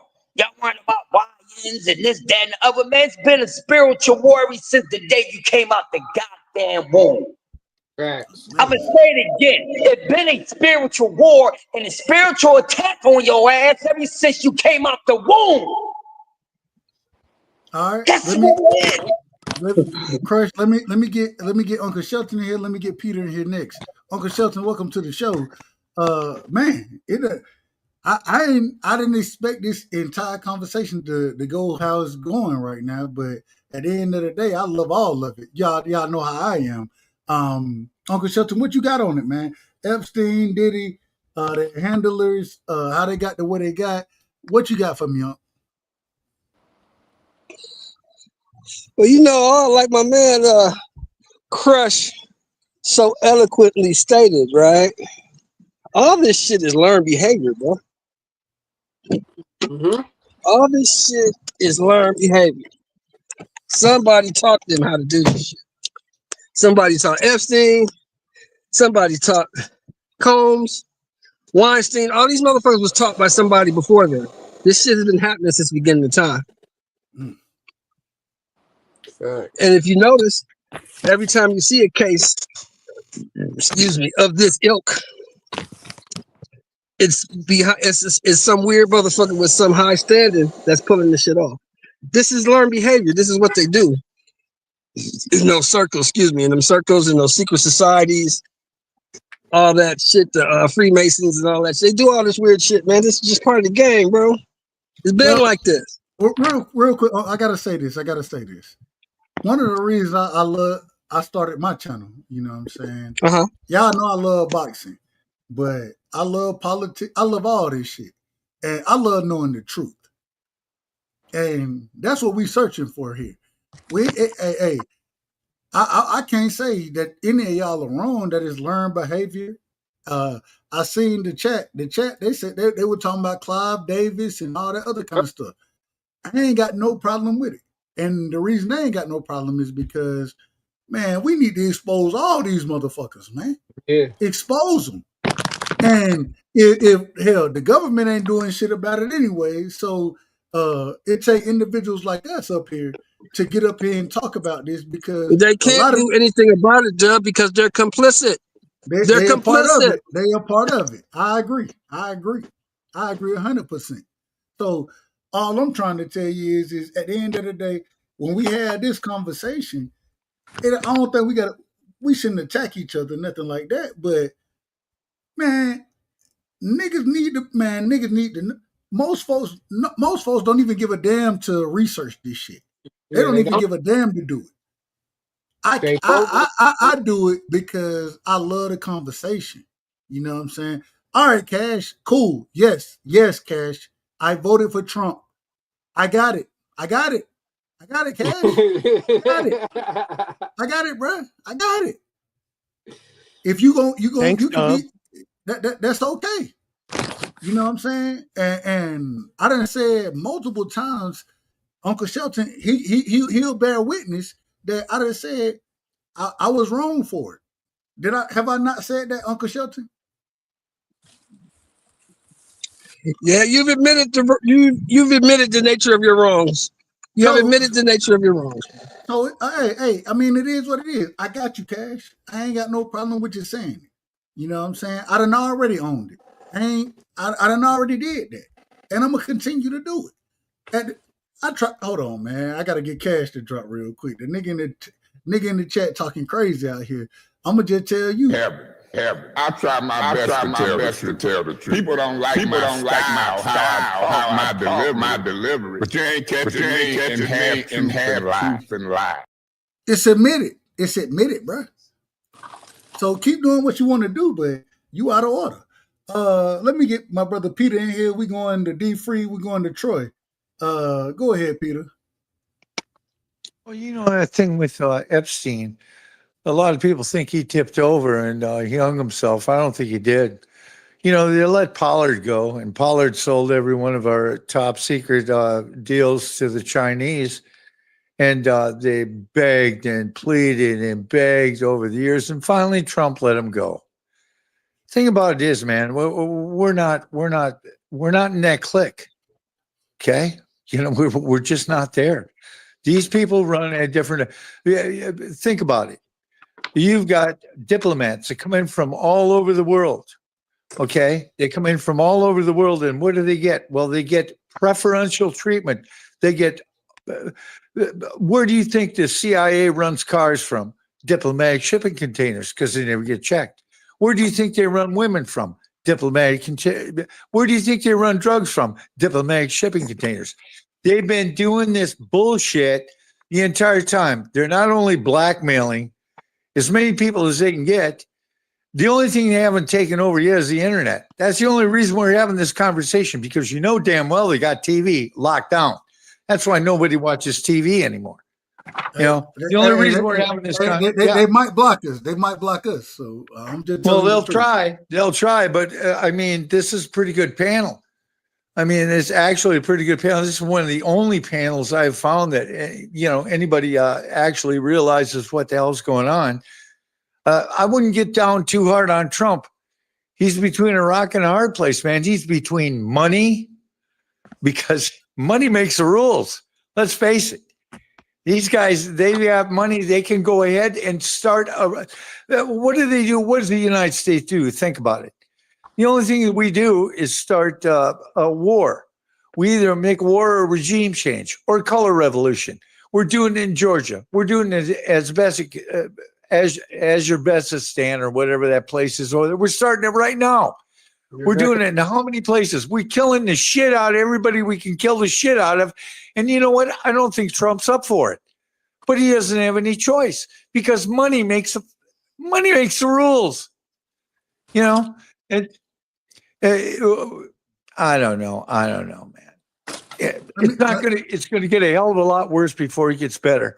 As far as Epstein goes, he was a shill. I don't think he's dead. I think they moved him out. Josine Maxwell or whatever her name is, it's the Jews, man. Just deal with it. It's the damn Jews. You think it ain't Jewish money? You think it ain't the Jews? It's the fucking Jews. Deal with it. Real quick, Peter. I don't give a shit if that sounds racist or not. It's the fucking Jews. No, real quick, Peter, real quick. Good, own that racism, baby. Own that racism. Hold on. I'm just gonna be honest. The individuals that call themselves Jews today ain't the true Jews. You know what I'm saying? They're not the true Jews. So, if you want to say it's the I would put it this way: it's that Zionism. You know what I'm saying? Those individuals running Zionism, that's pushing Zionism. I have a better. I would agree with you more if you were to say it that way. But those individuals over there in Israel, those ain't they ain't the true fucking Jews. The Bible tell you what they say. Those individuals worshiping in the synagogue of Satan. That's those individuals. That's that's what the Bible was talking about.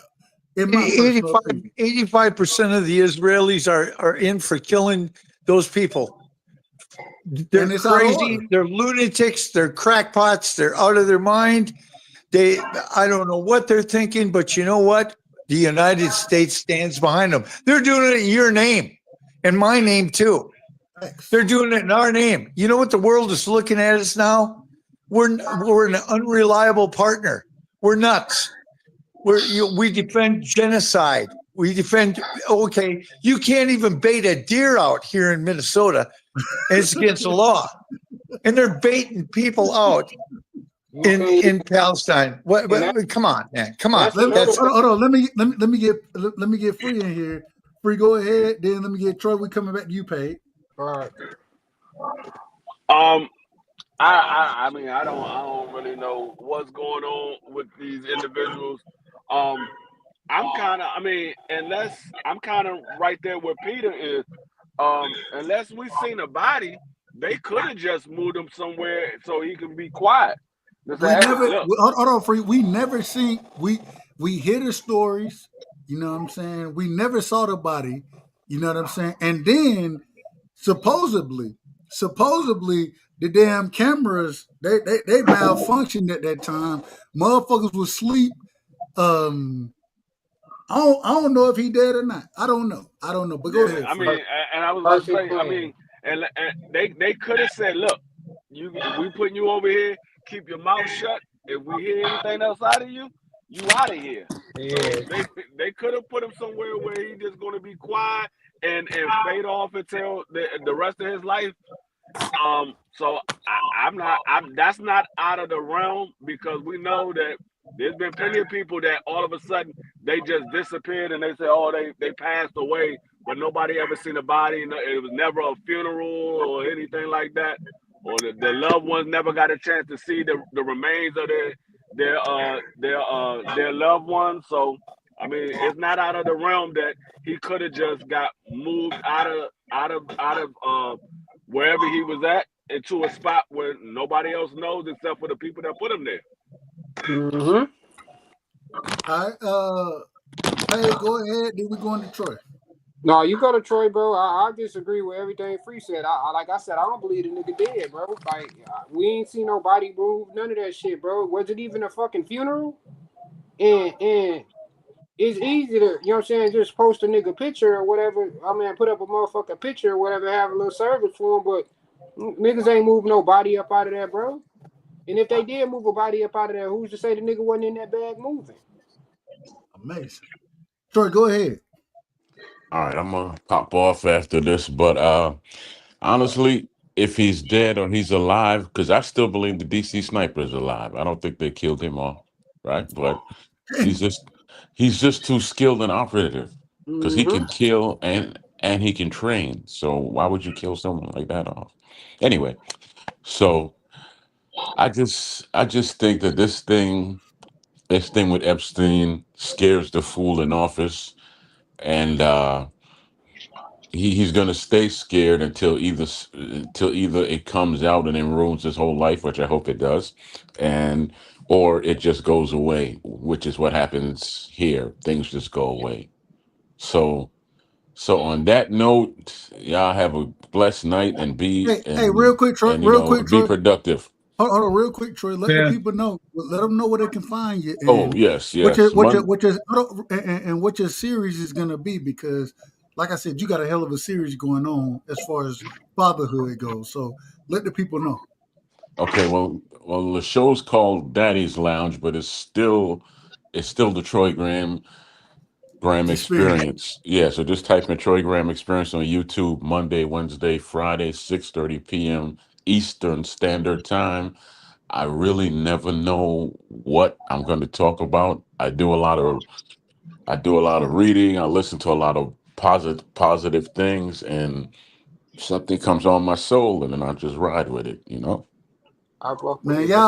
y'all make sure y'all check that brother out, because Troy doing a hell of a job speaking on fatherhood. And Everybody can't speak on it the way he's speaking on it, but he had a show, and I say this respectfully. I believe it was YNs, right? And then correct me if I'm wrong, YNBs, bees, yeah, and that's youth nation building young. versus or excuse me, thank you. Go ahead, go Uh, ahead. yeah, yeah. It stands for young. It stands for young nation builders Yeah, instead of young whatever you want to call it. young Negroes. We're gonna say Negroes, right? Yeah, Yeah. uh-huh. And I use my sons as a thumbnail. Those three young men on there, those are my sons. Okay, salute to you, man. That he's literally talking about what the community should always be talking about. Y'all make sure y'all go show that brother love, because he doing a hell of a job with the conversations that he's breaking down, speaking on fatherhood. Um, y'all know I'm a dad myself, so it holds a special place in my heart. Like I always say, I don't always comment, chat. I gotta stop. I don't like commenting and chatting as much as I used to, but I do get when I get a chance to pull up. Hell, Troy, I wouldn't have known that if I don't pull up on your shit. So keep doing your thing, my brother. You're doing a hell of a job. All right, y'all. Just everybody stay prayed up and be positive and prosper. I'm gone. Love you, bro. Bro. All All right. right, that's right. Take it easy, brother. Let me get my brother A1 in the building, man. A1, welcome to the show. A1, another great father. You know what I'm saying? And Piero, I don't know, and I say it respectfully. I don't know if Pay or Piero, not Piero, excuse me, Pay or Peter. I know the OG Crush. I know he a great father. I know Free. Hell, he a granddad. That nigga want to compare himself to me, and that nigga a damn granddad out here. Yeah, no, No. Shout out to my brother Free. But nah. I got two A1 man, girls. I got two girls and one boy. So man, yeah, hey, shout out to you for being a father as well, no, man. for sure, bro, for You know we're sure. gonna show love to the dad, and any women who pull up, man, we're gonna show love to y'all. But Yeah. A1 man, give me your opening statements. What you got for me tonight, my brother? I ain't got nothing, man. I'm just heading back to the crib. I saw y'all was on, so I said, shit, let me hop on here and see what y'all talking about. What's good with the crush pay panel? What's going on, Uh, Brody? hey, Well, we I'm gotta just ask you the question. What's We gotta ask good? you the question, bro. uh, What you got on Epstein and Diddy, man? Who are they I ain't I ain't, handlers and how they got there? I ain't got nothing on nothing. I don't know nothing. Whoever handle them, and that's gonna be that, bro. I ain't on no list. I ain't been to no baby oil parties. I ain't been to no I ain't been to no private islands. The only island I went to was Jamaica and the grill for my wedding. I went to the island hopping in Thailand, bro. That's the only thing I don't know nothing about nothing, bro. Like, Hey, hold on, A1. Nah, I wasn't born. I might have been born at night, but I wasn't born last night. I know you know a lot more, and you one of the individuals. You a brilliant brother. Respectfully, I say that respectfully. You a brilliant brother, like all these other brothers are up here. But I know you know a little more than what you're telling us. I know you know a little more than what you're telling us. I don't know nothing about nothing, bro. I don't know nothing I ain't been told. What baby say when the baby said when they try to press them young ones try to press him in Charlotte, he said, I don't know nothing I ain't been told. I don't know nothing about nothing. Hey, that's why I'm a brilliant mind. I stay in my lane on something like that. Hey, what they say is levels of certain things you know or don't know, right? That's something that's above my brain grade. It's above my level of knowledge and knowing. It's above my cup of tea. I don't know nothing about nothing, bro. Like, all I gotta say is, I say this: if any of them lists come out or tape come out or any of that, bro, it's gonna be. Hey, people are gonna panic more than they did Y2K, bro, and they thought everything was gonna crash. It's gonna be it's gonna be crazy. Like you gonna have people that they We look at want to see them celebrities. lists. We want to see them lists. Hey, you see them lists, you're gonna be on a missing list. I don't want no. I don't want to see no list. Not now, none. Like But all jokes aside, when it come out to that, I don't think we ever gonna see any of that stuff, bro. Because you probably got some names on there that's like what some people believe in the Illuminati, right? I So do. I do. I do. so you gonna have some names on there that's gonna have ties to powers that's a step above the Illuminati type thing. And once you open up that can of worms and you follow the what is it called, the breadcrumbs, you gonna find a goddamn 20-foot crocodile waiting to snap your head off. So I'm like, I ain't going nowhere near none of that. But I do know if any of them lists come out or anything like that, bro, just be prepared for a lot of things to go down and happen, and you might see some stuff that again, you might see some riots, some civil wars type, because it's gonna be something, bro. Like you can see when people trying to spin a narrative, and when you look at it now, like the deflect tactics that's taking place, we seeing it in live 4K HD right now about somebody trying to blame two previous administrations about something that ain't got nothing to do with nothing, just to kind of pull a bait and switch on the fact that somebody named, and there's pictures out there, there's documentation out there that you didn't have a relationship prior with such and such person. I ain't put no names on it. I'll let y'all read between all the lines, but hey, yeah, if you hear me, you hear me. So it's a wild world we living in, bro. I can say that much, man. I just want to make sure I can live to be as old as Crush and D Free and see my kids have kids. Hey, hold Real on, real quick. Hey, Wayne, some type of way, D Free, that nigga, he told me we were talking to shout out to Dr. Mark. We were talking to Dr. Mark. That nigga said, man, Dub older than Dr. Mark. Just listen to his voice. I said, God damn. I said, damn, I got an old man voice. That don't mean I'm that old. Look, Dr. Martin said that he about to be in his 70s. Respectfully. I say that respectfully to Dr. Martin. But that nigga D Free said, you ain't the oldest motherfucker on the panel. Listen to Dub talk. I said, God damn, but I don't know what it is. I don't know what it is. That's crazy. Yeah, you just see prohibition come and go, pushing 70. I done seen it all, according to D Free, man. According to D Free. But we getting ready to shut. I'm trying my best to start sticking to my time frame. You know what I'm saying? I said we doing the hour and 30, so we getting ready to shut this down. Hey, well, give me your last words. I know it's your well, you gave me your opening words. Give me your last words, my brother. And real quick, let the people know, because you know how it is, man.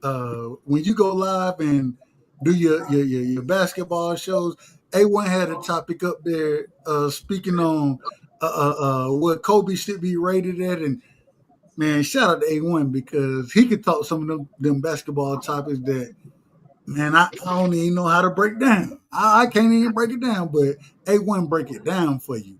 You know what I'm saying? Y'all go show y'all go show that brother love. Everyone, give me your last words. Let the people know where they can find you as well. Hey man, you can find me anywhere, bro. I'm just trying to follow my big brother Doug footsteps, being a panel thought. You know, you can find me. What? Yo. No, I'm No, I ain't got no Hey, problem with it. shout I out ain't got no to problem. Doug. Shout out to Doug. But no, you can find anyone who's over here. I got. Speaking of consistency, I gotta be more consistent. Doing lives. I just been dropping, videos every so often. You know me, but I got a 4-year-old, 3-year-old, and a 9-month-old. So I be busy as hell with the family. So A great father. A great father. I get them in when I can, but for the most part, I gotta be more consistent with it, man. But if you ain't tapped in, come tap in. I'm very unbiased about it. I have fun with it, and I'm willing to talk. I'm willing to talk basketball with anybody that actually, like, what I'm saying, got a love for it. But outside of that, appreciate you, Dub. My OG crush and the rest of the panel, man. Salute to you guys, man. And you already know, if you got a channel, let me know. I'll definitely sub, and I'll be in there. I'll swing through and support anybody and everybody, bro. Hey, one a good brother, man. He a hell Yes, of an yeah. individual. That's A my hell of guy. an individual. Let me get my brother Peter. Let me get your last words because we shutting it down tonight, but we will be live tomorrow, me and Martin, and I'm pretty sure this topic will come up, and we're gonna be talking everything politics tomorrow. But Peter, give me your last words, and real quick, Peter, if you don't mind me asking, and I ask this for a special reason. If you don't mind, let the people know how old you are. 73.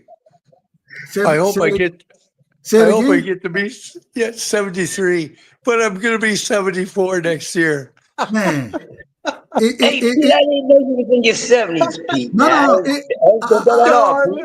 I I'm just gotta really say, old, man. I just gotta say, it's special. Me being what hell, I think I'm either 36 or 37. I'm one of them. I'm an 88 baby. I don't know which one I am, but Dang, it's 37.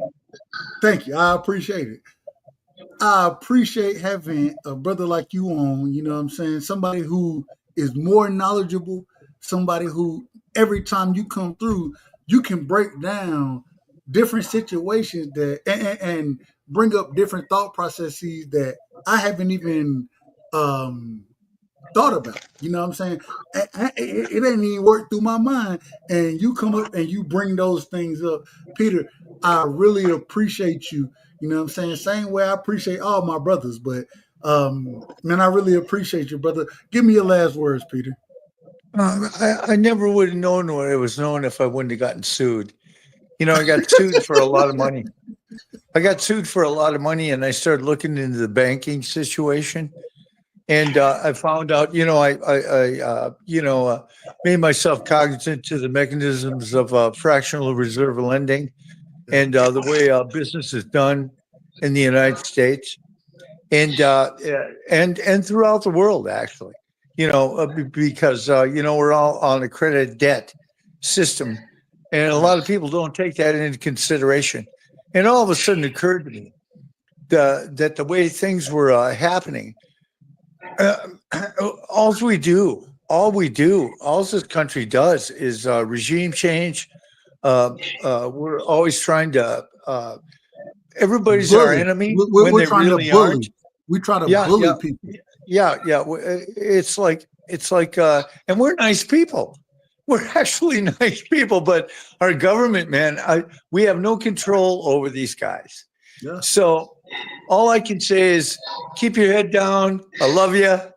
Hold on, Peter, That's real all I quick. can say, man, because I don't know what's going to happen, man. Playing around with Russia, playing around with China, trying to go up against BRICS at this time. You can say what you want to, man, but everything changed. Technology changed. Hold on, Peter. It's not. I gotta tell you a true story. So I like the vacation, those type of things. I was in Jamaica one year, right? And met some people that were met Canadians and individuals from Britain, those type of things. Man, they started talking to me, and they were kind of, you could tell they I ain't gonna say they were angry, but they kind of had smoke for me. And then they got to know me, and they were like, you from America?" I was like, "Yeah." I was like, "I'm from Georgia." You know what I'm saying? They was like, "Man, I want to meet more people like you." And I was thinking to myself, I'm like, "Well, most of us are like this. Yeah. We don't want the whole." And we start talking politics, all those type of things, and we agree more than we disagree. And I put this on everything I love. Uh, um, we they invited us out. They said, "Man, we got reservations. You know, you got to make reservations when you're on certain resorts, those type of things." They said, "We got reservations, man. We want you and your lady to come." We went and kicked it with them. Man, it was just such a fantastic time. And the interesting thing to me was is that they were excited to have us there. You know what I'm saying? Like it wasn't smoke. Like they thought it was going to be smoke. And after, and mind you, we playing volleyball in the pool and all that kind of stuff, basketball. But they thought it was going to be smoke, but it just was a good time. And I always say we have more in common with people than we understand. Most folks don't want to smoke. Most folks want to enjoy their time and get to know people. And that was a situation where I had to take a step back and say, man, I really appreciate y'all. You know what I'm saying? So that I just had to get that story real quick. Go ahead, Peter. I apologize for cutting Yeah, you off. yeah. I agree completely, man. People are cool. It's these governments. These governments, man. They have money. They want control. It's not even about it's not even about they want the money. They just want the control. They already got the money. And we're expendable. They'll come on the media because they control the media and they control the money. I mean, think about it, man. You're walking around with Federal Reserve notes. I had this argument with an attorney the other day, and he was going, "Oh, well, they're going to go digital." I said, "It doesn't matter if they go digital. Who owns the money? Who owns the damn money? They're all Federal Reserve. We have the United States notes in this country, and the Treasury quit printing them because people quit asking for them. Congress never repealed them. They're interest-free notes, but we're still using Federal Reserve notes. We're still beholden to the bank, an international bank." Yeah. Like I was saying last night, you started laughing about Alexander Hamilton, but I'm glad Burr shot him because he's the one that brought the first national bank, which was an international bank. The second bank was an international bank, and then come 1913. Woodrow Wilson issues in the Federal Reserve. And we've been screwed ever since then. All we've been in is constant war. It's crazy. Peter, I gotta tell you, tomorrow, like I said, me and Marky will be talking politics again, but man, we need a brother like you to pull up because you're seasoned. You know what I'm saying? You understand history much better. I can always research history, but at 37, Chris, how old am I? I'm 37. All right, at 37 years old, you don't always understand it, and so when we have somebody like yourself that can pull up, break it down the way that you do, you be out of order. Now I'm gonna tell you the truth, you be out of order, but at the same time, for you to be your age, I would have never guessed that. And man, we appreciate you so much. The knowledge that you bring, same way it with Crush, with D Ray. I can't say BVO because BVO, BVO a tad bit younger than me. So shout out to BVO though. We appreciate you so much, Peter. You guys are great. You guys are great, man. You care. You actually care. That's cool. Nah, but you care as well, and for you to come from such a different perspective, you know what I'm saying? It's so beautiful, and I love it, and I truly appreciate all the information that you put out here on these airways. The way that you do it, I truly appreciate it. So, we invite you. I might have to get an interview with you, Peter. I don't know if you're willing to do it, but I might got to get an interview with you because I truly appreciate everything you bring. not just to boxing, but fuck boxing.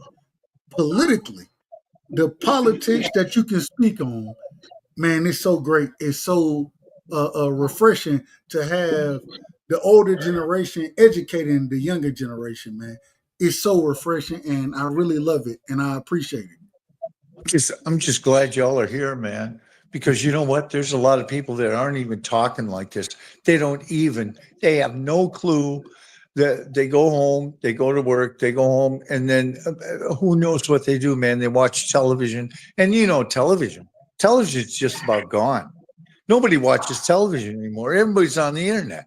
There's streaming services now. Yeah. It's all changing. It's changing so fast. And with AI, man, I mean, I came from wind-up telephones, bro.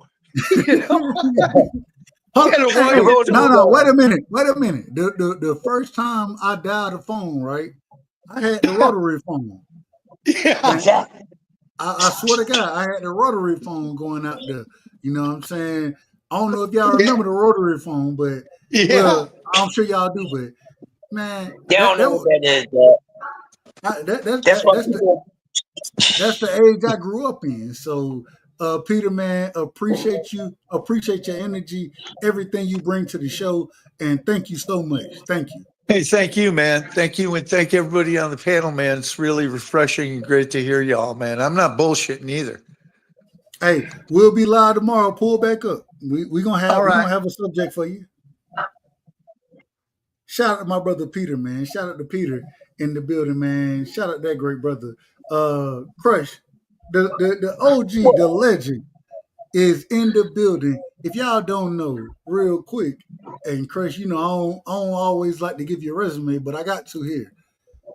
We got a brother who stood with the legends of the hip hop game. You know what I'm saying? Hey, Crush, I gotta ask this real quick. I gotta ask this. So I've been following, and I just jumped on and figured I didn't even know they was gonna be live or have a show. But Jada and Fat Joe, right? I just jumped on with them, and man, Fat Joe got some great stories. I thought a lot of that shit was cap, and what I'm coming to find out, man, niggas up there and they were like, nah, that shit really happened. Do you have any stories with Fat Joe? Yeah, I got one. Back in you breaking up. Say it again. Start over on this. You almost got stumped out here in Philly at one of the nightclubs where I used to he had 100 niggas with him. He had 100 niggas with him. I don't care. Listen, when I tell you this, I give you two. I'm gonna give you Fat Joe, and I'm gonna give you something else. You talk about 100 clicks. That I'll tell y'all something real quick. So, Fat Joe, go ahead. Real quick, he was doing a performance at this nightclub that was very big here in the city. And he came to perform, and everybody wasn't feeling everything he was doing. So he get to talking all that guala shit. Okay? New York. He talking that New York. He talking that New York shit, bro. He talking that New York shit. He was talking that New York shit in the middle of Philadelphia.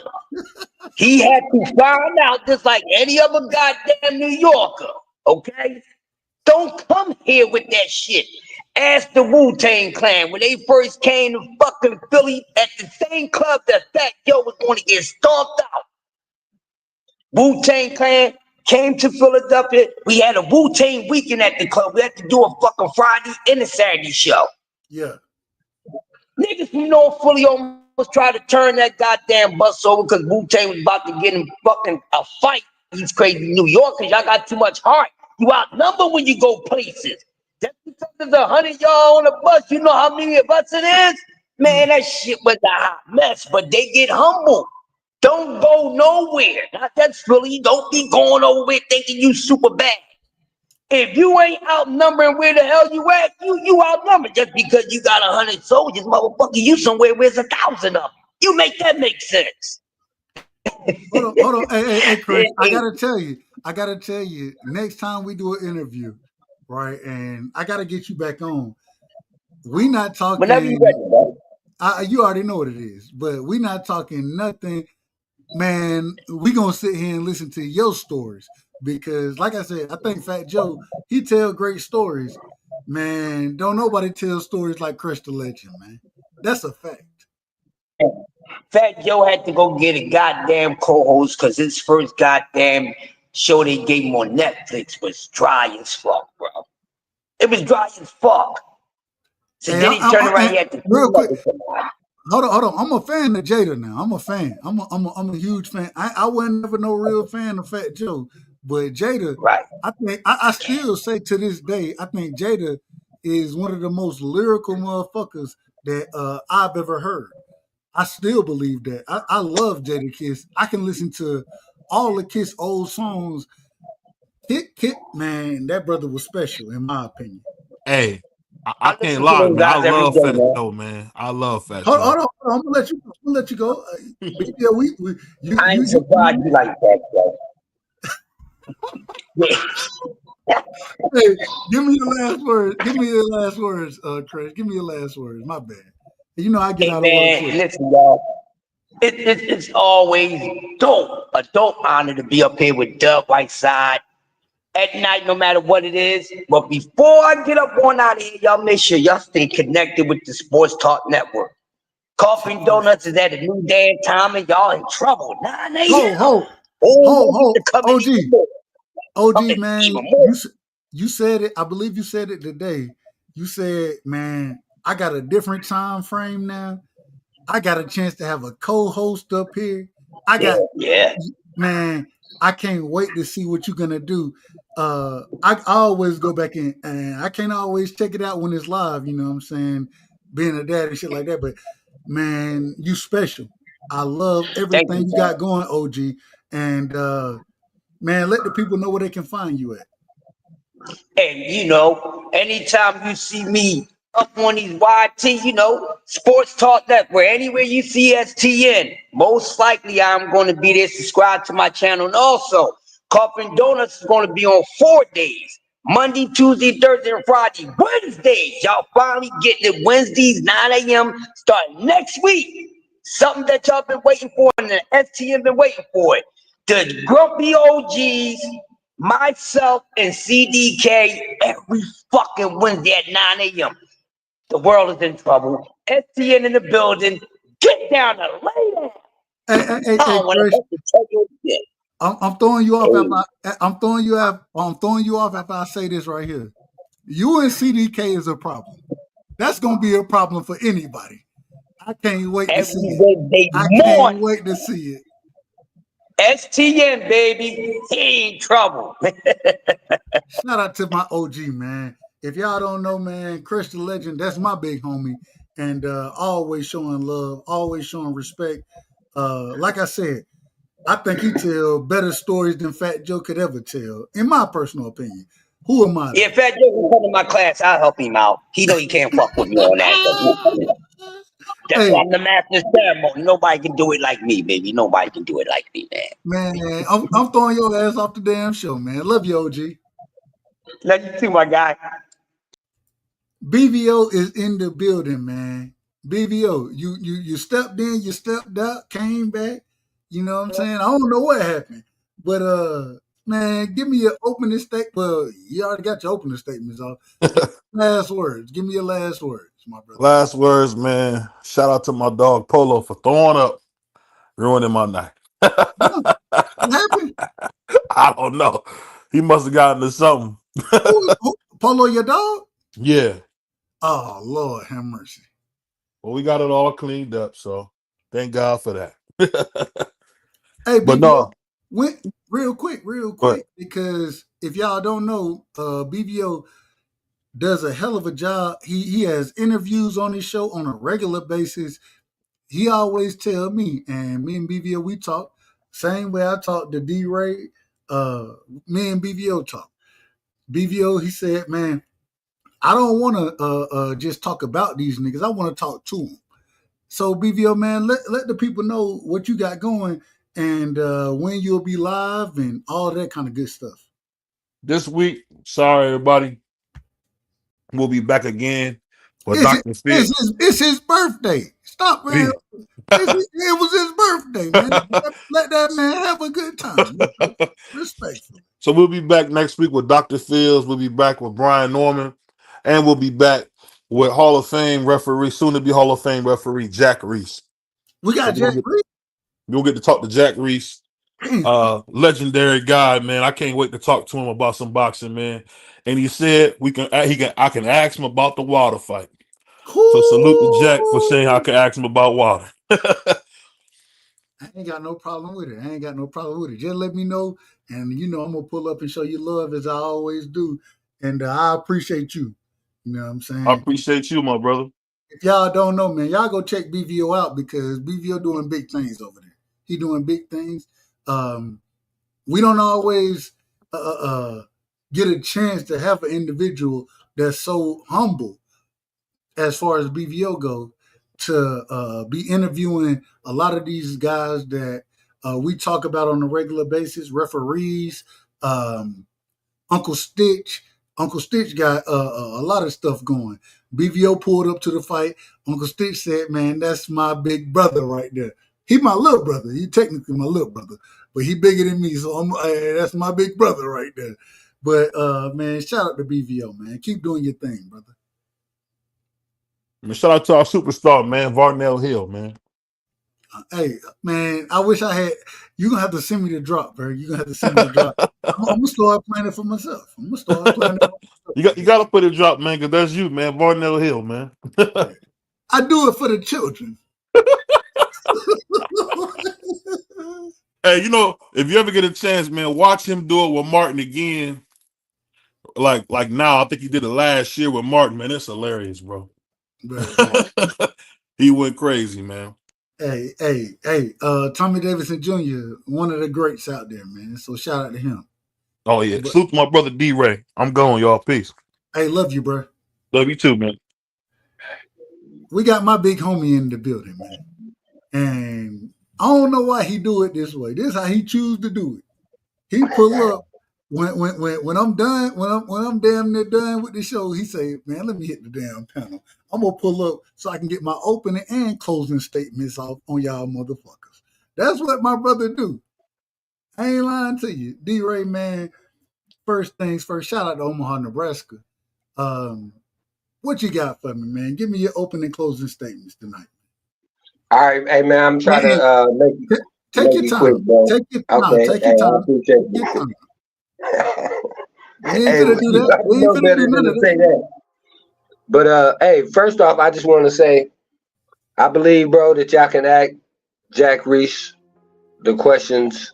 I just hope that he gives y'all the answers, cause But and then I was gonna ask BBO. I hope he had a good birthday, and I just want to know who was his favorite fighter today. I ain't surprised though. Emiliano Vargas, man. He gonna tell you what he gonna tell you, and this is a true story. He gonna tell you. BVO, pull it back up real quick if you get a chance. He gonna tell you that it's Abdullah Mason because he got a chance to meet Abdullah, and I think we're gonna get an interview with Abdullah's father, possibly Abdullah Mason. But man, Emiliano Vargas is their brother's favorite fighter. Man, it is what it is. Right. That's why you gave him the nickname, huh? Hey man, Sombrero, we call him Sombrero on the regular basis. Salute. Hey, bro, but real quick, I did pull up because I wanted to ask you guys a couple questions because I had seen, bro, that Trump was really involved in those pageants back in the day. Like the Miss Universe and Little Miss whoever, right? And when I seen them doing the documentary on that or about it, there was a lot of things, bro, that was real questionable, on it. So I'm not surprised, like him and Jeffrey, had a good relationship, And then also, what you was asking about who put them guys in position, right? Absolutely. Yeah, I say first, bro, they was put in the position. You know what I'm saying? And then I think that they were just protected, But You know, so and then, bro, my frustration with it, is that we set up, and I don't think that we can blame nobody but ourselves, bro, for supporting, you know, uh, whatever adjectives you want to put in to describe, him or something like that. And then last thing I want to talk about was that the pardon. Should they pardon that woman or not? Right? I don't think they should. I think, bro, that Hold on, pardon. Who are we talking about? Jeffrey's side chick. Oh, Ghislaine. Okay, go ahead. Yeah. I don't think that they should pardon her, bro. I think, bro, that she,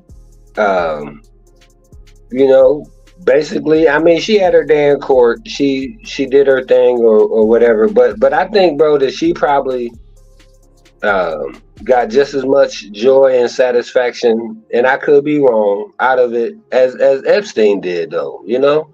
I think, bro, that she was probably, trying to dominate those young kids and try to get them to, make them think that they more than human. So I don't think, bro, that there's nothing that she can say that is going to be more important than what she already testified to. She already testified. They already have a file. Just release the thing, bro. And that's the thing, right? Is during the campaign we hear him talk about he gonna let go of the Epstein file. He gonna let go of JFK file. But the only one he gonna let go of is MLK. So he has the JFK files. They have been released. MLK files have been released. He said himself that he was gonna release the Jeffrey Epstein shit, and that's why I got a problem with him, because he ain't released none of it. You know what I'm saying? Pam Bondi came out there. I don't know what that was. I don't know what none of that was about. Me personally, I don't know.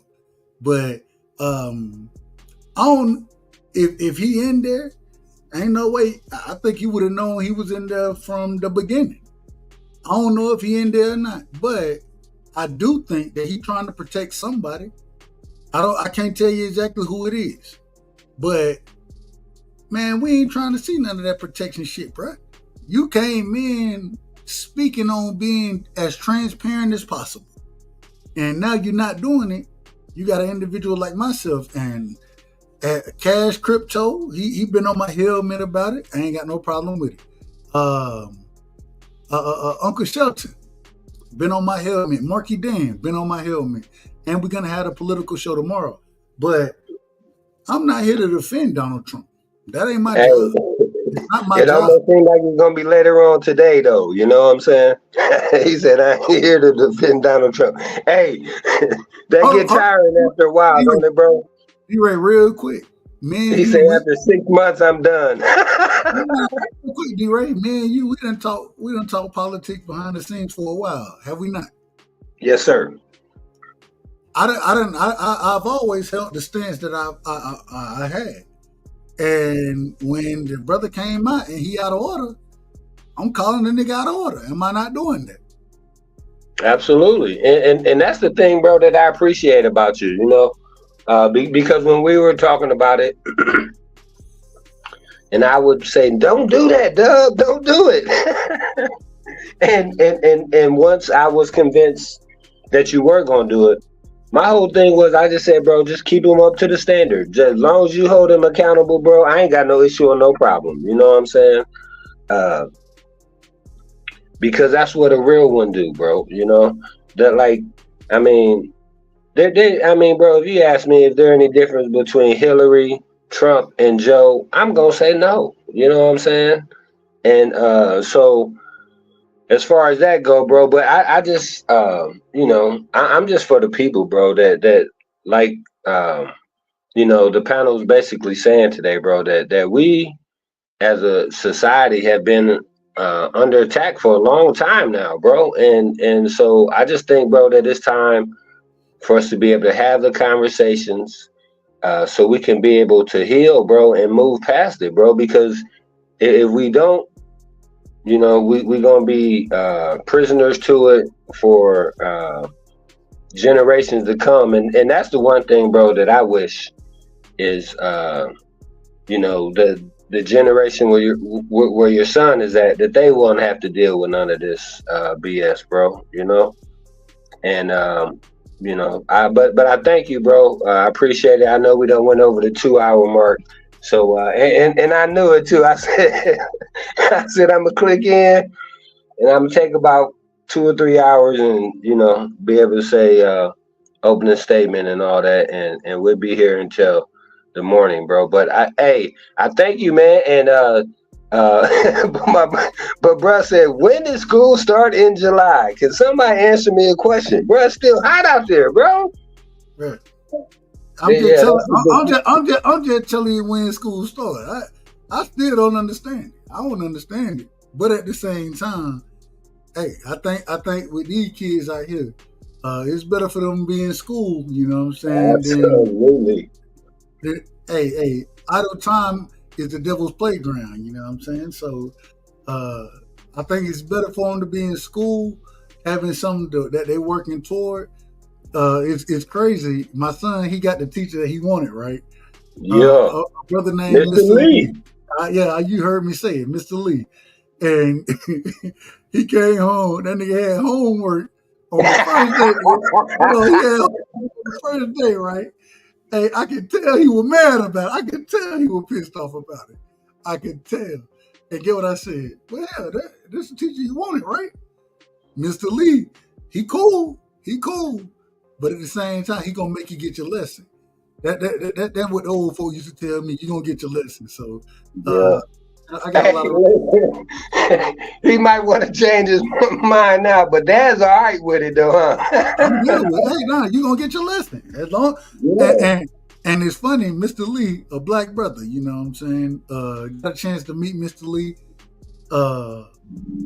I think he a tad bit younger than me. You know what I'm saying? So, but at the same time, man, a solid dude. He's solid. And you know when you meet somebody, you be like, okay, yeah, nah, he a good dude, right? You know what I'm saying? So I rock with him. And I ain't had no problem. I told Aaron, I said, man, well, this the teacher you wanted. Get your homework done. Yeah. Get your homework done. Make sure you turn it in on time. That's it. Hey, and you know they used to tell us, be careful what you ask for. You might just get it. Hey, that's a fact. But nah, man. Hey, salute man, go ahead. So you said the show that you and Marky gonna do is gonna be politics as well, then, right? Hey, I always call it, and I try my best to let Marky host the show. Marky, he's becoming a great host in his own right. You know what I'm saying? So absolutely. I'll simulcast with him, but Marky, he will be hosting the show tomorrow, and I'll be right there with him. We'll be talking everything politics. Hey man, I look forward to it, bro. I appreciate you. Everybody subscribe, like, share. Hey man, can I just real quick just shout out the brother Picasso, your brother Ben Israel, and the Queen Quee. A couple people that was also in the chat that I didn't hear. Go ahead though, bro. Real quick, man. Shout out to Quee, man. I pulled up on Quee show, and man, shout out to her because she do such a great job of breaking down different situations and helping me personally understand, you know what I'm saying, her breakdown of it. Shout out to her, you know what I'm saying. Shout out to Picasso, the oldest man living, according to some of these people. That's what they call him. That's what they say. Shout out to Picasso, though. I got a lot of love for me and Picasso. This is a true story. We end up on a channel, my brother Kyle channel, and everybody else, you know what I'm saying, everybody else was gone, and me and Picasso, man, we chopped it up for damn near 2-3 hours one time, and man, Picasso, he a good brother, man. A good brother. You know what I'm saying? Shout out to man, very interesting, bro. And that's the thing that I love about it, is that everybody has lived life, bro. Everybody got an experience that we haven't necessarily lived. You know what I'm saying? So just to be able to hear and know what they went through, bro, and how it is, I It's, love it. And the it's only disappointment I have on tonight's show, bro, is that Peter didn't give you no answer about if he gonna do an interview or not. You know what I mean? But other than that, hey, we hey, good. I'm Hey, excited, bro. look, the man's 73 years old. So if he don't ever give me an interview, just having him, no, I say this respectfully. Just having him on the panel Yeah. is beautiful. It's beautiful just to have his time, his energy for him to break down what he sees. You know what I'm saying? And how he think things are working. He don't ever have to give me a goddamn thing. That man, just him being there is beautiful. I love every moment of it. I love it. Hey, and that's the thing I was gonna say too, bro. You ain't got to worry about with Peter or Crush and a few others, but ain't got no filter, bro. You be like, ho. He done said it now. Too late. Let's just keep it moving, huh? But, but no. Hey, oh, here we go. What happened? Well, nah, D-Ray, I'm gonna just be honest with you. I'm kicking you off the show. All right, Go bro. Thank you. do your thing, and here we go. Hey, you just watch how this happen. Just watch it. Just watch it. All right, Yeah. here we go. Ben Israel, man, you in the building, man. Mic check, man. Shalom, Dub. Hey, you in the building, man. Hey, Shalom, my brother, D-Ray. There's a lot of things to talk about. Politics, friendships, loyalty, Dr. Umar. There's a lot of things, Dub, today that I ain't been having a chance to speak to you. That's why I waited to, because I don't want you to say I'm trying to crash your plan. And I'm glad you kept D-Ray here.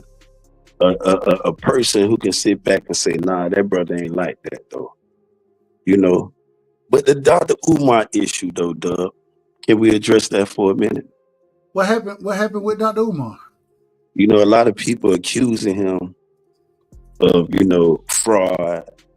They're accusing the man of, sabotaging the school, sexual allegation, not sexual allegation to the degree that he finna face charge, but multiple relationship. They don't think he's a upstanding dude. And I told him like, shit, every dude got multiple hoes now. And I don't mean to use these derogatory words or profane words in the presence on your panel, Doug. But Benjamin, that guy, dog it, man. If a dude got multiple D-Ray, I need help though, bro. Let me know. Cause maybe you an upstanding dude. You probably always been married, ain't never, hit left. I'm a dude. I'm a dude. Love multiple women. I don't got nothing against a H. You know what I'm saying? I'm not saying I'm gonna marry a H, but my wife gonna be very freaky in the bed though, D-Ray. But then when we talking about the Frederick Douglass Marx Garvey School, the donations and the thing, people want to assassinate the man character. I just don't know, Dub, and I've been waiting to hear from you. And apparently you not, apparently. I haven't seen it. I ain't really. And this something I was shocked that you ain't gonna be, because I've been telling you to call me, bro. I said, damn, why Dub? But the thing I'm saying with that, D-Ray, you been hearing about Dr. Umar, bro? Yes, sir. But I haven't really been following it though. But I'm listening to you though, bro, because you got me interested in it. And it's funny, they said the man mama, the girl, it been crazy though. It's a lot of, Dub, this why, and D-Ray, I'm glad you up and Dub allow you to stay, because he talk about I'm finna let you go. No, and I want, even if BBO was up here, because Dub know I get crazy, at times though, respectfully. You know what I'm saying? I don't be out of order. Dub say I do. But D-Ray, if you send me, you my little brother, I'm gonna say you my big brother, and you send me to school, and the dude put his hands on me, the first thing you gonna teach me to defend myself. My brother never taught me to start a fight, but he always want me to be respectful though. But I'm saying, man, I'm not gonna be respectful in a fight. This Dub I'm speaking of, not D-Ray. But the Dr. Umar situation is done got messy though. They say the man raised $1.6 million. They pocket watch the man funds. They talking about you got to report it in Texas. It's another dude on YouTube. He done went live pocket watching. And what he's saying though, he lining it up because he done went to the man. He done got the man tax record. I'm like, these people with dark stuff. The F out you, D-Ray. How these man get this man tax? But when you taking donation, it's public records. You can go in there and ask for the Frederick Douglass. It's Frederick Douglass Marvin Garvey. I forgot the name of the jump, but it's Frederick Douglass Marvin Garvey, such and such. You know, and Hey, at bro, one real time, quick, what city is that school in, though? I just wanted to know. it's in Delaware. He got it. He gonna find that it's taking off and we're supposed to take off in Delaware. You talk about a man being raising donations. See, a lot of things got me scratching my head, dog. And I've been YouTube D-Ray, and I've been, and you know, me and Dub be talking about a lot of crazy shit behind the scene. He'll talk to y'all about me behind the scene. That's Dub. I respect him for that. But sometimes though, D-Ray, when you got some stuff like this, and everybody in the boxing sector want to talk boxing, and I be telling Dub, man, get away from boxing, bro. It's more content away from boxing. But hold on, man. I literally the conversation tonight was literally about Epstein and Diddy. Look at Nah, hold I on real seen quick. that. Hold on real quick. So it's not even boxing that we talking. I'm not saying tonight, Dub. I'm just told D-Ray the things we done talked about to get away from boxing, bro. You taking it literally like saying tonight. I'm saying tonight, y'all was talking about. No, bro. This the thing I'm saying. Me and you ain't never had a conversation about Dr. Umar, bro. We done had a conversation about anything except boxing. Remember that? We done talked about. Hold on. But we done talk politics. We done talk what you saying religious. is, We done talk. We done talk YSL. We was on YSL head now. Hold on. But what you saying is you tell me to talk any. I do. I talk. No, I'm not saying, Dub. Don't. I'm not saying that the movie though, bro. Let's stop for a minute, because I know you think I'm out of character when I'm telling you I ain't said that to D-Ray or just throw it out there for you to just pick that up and saying I'm using the night conversation. I'm just saying I was really want to talk about Dr. Umar. Me and you, this past tense I'm speaking of, Dub, when you was telling me, man, Ben, I ain't finna be talking about boxing. How about that?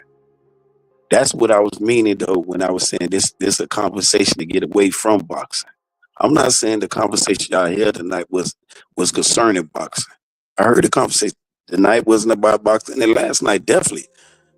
You know, I'm just saying, have y'all heard about Dr. Umar, my brother? And the allegation because this could be D-Ray, could be you though, Dub, and the person saying, man, you know, Dub done raised $1.6 million and he fucking 9 hoes, and I'm like, God, how it's so easy for us though, Dub, to love a person today, D-Ray, and be ready to do them like they did Jesus, Joshua, back in the days when Pilate said, I find no fault in this man, but they still was ready to crucify him. I'm like, man, I don't know, man. That's why I said I got to bounce it on Dub. Dub said he ain't heard nothing from it. I said, okay, now I'm cool with it. But it's crazy, though, bro. Y'all need to look at that, though, man. And maybe he is a con artist. I'm not saying he is, Dub, D-Ray, but the man's told me it was 1.6 million that he raised since 2019. The school, he paid property $400,000 for the school in Delaware, for the Marcus Garvey Frederick Douglass Boys Academy, and the doors haven't been open yet. But then I tell the person it's also a budget though, bro. Because when I stopped selling drugs though, D-Ray, and my sister made me promise, man, I done had several jobs, D-Ray. Man, I've been a caretaker. I done had a talk to delinquent kids, school, the jobs I done had over the years though, my G. And I tell a person, a job don't hurt nobody, D-Ray. Work do not hurt, especially some of my sorry ass brothers though. Cause you know, D-Ray, come on, man. You know some of our brothers are sorry as fuck. Want to play games all day. stay on this motherfucking internet and talk bullshit, but ain't facing responsibility as a black man, bruh. And ain't no shade to Dr. Umar. I'm just scratching my head though. Duh. If this dude, what he telling me tonight, you don't raise 1.6, and I'm saying it's a cap, because we talking about educating kids, feeding them. You got a payroll. This another thing that's very important: the payroll, the books, and all this thing to run it. And sometimes when you open up the school, this is why I was like, damn, dude, if you got 1.6 though, D-Ray, I'm gonna have to fund that 1.6 into something that gonna generate some more money. Why you doing that, Benjamin? It ain't nothing but don't, because I got to have a back end money coming in so I can pay these teachers, D-Ray. I got to have something to tell Dub about his donations coming to me.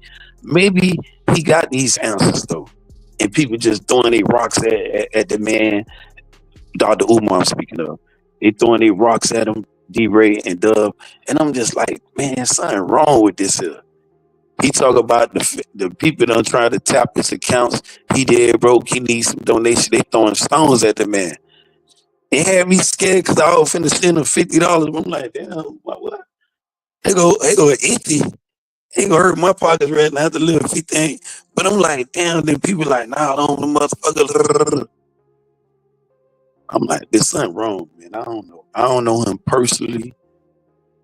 That I got his number and I could call him like I call somebody else, but I don't know, man. That shit kind of funny when you done took $1.6 million. Allegedly, I'm saying now. What this dude said, because he said he had to report these things in the tax form. The man I had 1 year, he done made $200,000. His biggest year in donations, Dr. Umar, biggest year donation was 2019 before the COVID struck. And that year, he reportedly, with the Marcus Garvey school funds, he made between $400,000 and $600,000 in his personal accounts. When they gifted him, you cannot tax him on that. That's like saying if Dub sent me $100 and they saying that shit was in the hundreds of thousands. I'm like, y'all watching the man pocket like this, and this why social media, it done got to that degree. Because you hear people when we talk boxing, oh, he don't deserve this here. I'm like, hold up, this man putting his life on the line. And you see how the past boxer is talking. Look at Randy Bo, bro. I'm talking about Big Daddy Bo, D-Ray. Look how, and this man ain't nothing but like 50. I think Bo like 53, bro. 10 years older than me, King. Man, he fucked up. And then for these boxers that say they want this amount of money in, and y'all shouldn't. It's just like when Matchroom came to boxing, they was giving up the big money. When not we got motherfucking Turkey, he giving up the big money. We don't be knowing. So for our generation to look at Dr. Umar then sit there just ready to do him like they did Jesus, I'm not finna do that though. I'm not gonna stone him. I just need more. The shit gotta come to light. If he got these, if this is in his bank account, and he's saying the feds is tapping him, let's see the bank is clear. He gonna have some explaining to do, not to me, to them people. Cause they gonna press him. The feds gonna press. He said they audit his account already. And if they audit him, and this nigga, I'm telling you, bro, they audit the man. The man say he was less than $1 million. You got to turn books over to the Fed. I don't know if y'all done been at some establishment that been audited when the Fed come through there. A lot of them do, and see what happens. For real. When I told you I lied to the Feds about my homeboys, I ain't wanted to tell them the truth because I'm saying that's snitching. He ended up doing 19 years sentence, D-Ray, a federal sentence. Broke my mama hard. She telling me baby, they snitching on you, boo. Nah, they ain't doing nothing of this to me.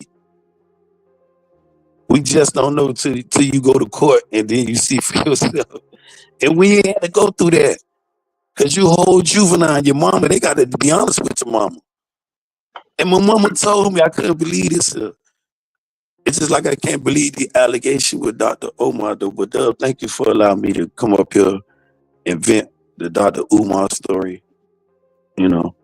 I gotta go look Dr. Umar's story up. I ain't gonna lie to you. I haven't been following it, so I heard of an individual. You know what I'm saying? I heard him talk about it, but never give context to what the situation was. Shit trending way. Hold on, man. Hold on. Me personally, it's not that interesting to me, and so I mean, I gotta look it up. I can't really respond to say anything to it. Go ahead, bro. You see what you said, and I want D-Ray to listen too. You remember when I was telling you, see how the YSL case was very, I'm gonna talk about very crazy. Just go peel the onion back with this Umar case, bro. Right now, what's going on with trending, the allegation that's surfacing. Well, this man, he close to being indicted. If what these people saying is true, Dr. Umar might be indicted, D-Ray. I'm telling y'all to go look at it and let me know if I'm tripping. Respectfully, duh. All I'm saying is the YSL case, it was on my radar. This case hasn't been on my radar, and so I haven't had a chance to look into it. I can't speak to it. I'm asking you to look into it like I asked you to look into. Well, you was already on that because you was over there to your homegirls, the lawyer office. Hey, Doug, you be plugged in with the lawyer girl because you know she still went live and she was talking to your boy Woody though too. You talking about AV? AV. She had that with Woody. AV, that's my girl. I fuck with AV. When she had got out, you know what I'm saying? Hey, Doug reached up over there at the lawyer sector, D-Ray. Hey, I ain't surprised. Hey, that boy Doug, I'm telling you, during the YSL trial, Doug was damn little like a reporter. I told Doug I'm very proud of him, bro. He was on the case, bro. The man was on that. He was on that shit, bro. Hey, Ben. Well, let me ask you a question though, real quick. So how long has this story been out there? Is it like a week old, a couple weeks old, or older than that? He been getting Dr. Omar been, the school. The allegation is stemming from when he went public saying he broke. He didn't say he was broke. I'm not, forgive me, D-Ray. Forgive me, Doug, for using that word. I'm not, let me take that word off the table. He did not say he was broke. He said that it was fraudulent activity towards his account and he cannot tap into his funds. And he was asking his loyalties, his people that's in the chat, his loyal supporters, thank you for giving me the word, his loyal supporters to send him some money. People took it as like the man broke. He reporting live from a whole whole Benz. I'm like, the man, when he got assets, I don't understand people definition when they file Chapter 11, D-Ray, they call a person broke. Broke is a motherfucker who can't pay their rent. Broke is a motherfucker who don't know where their next dollar coming from. Them motherfuckers is not broke. They just trying to get out of these debts they in. The assets are still there.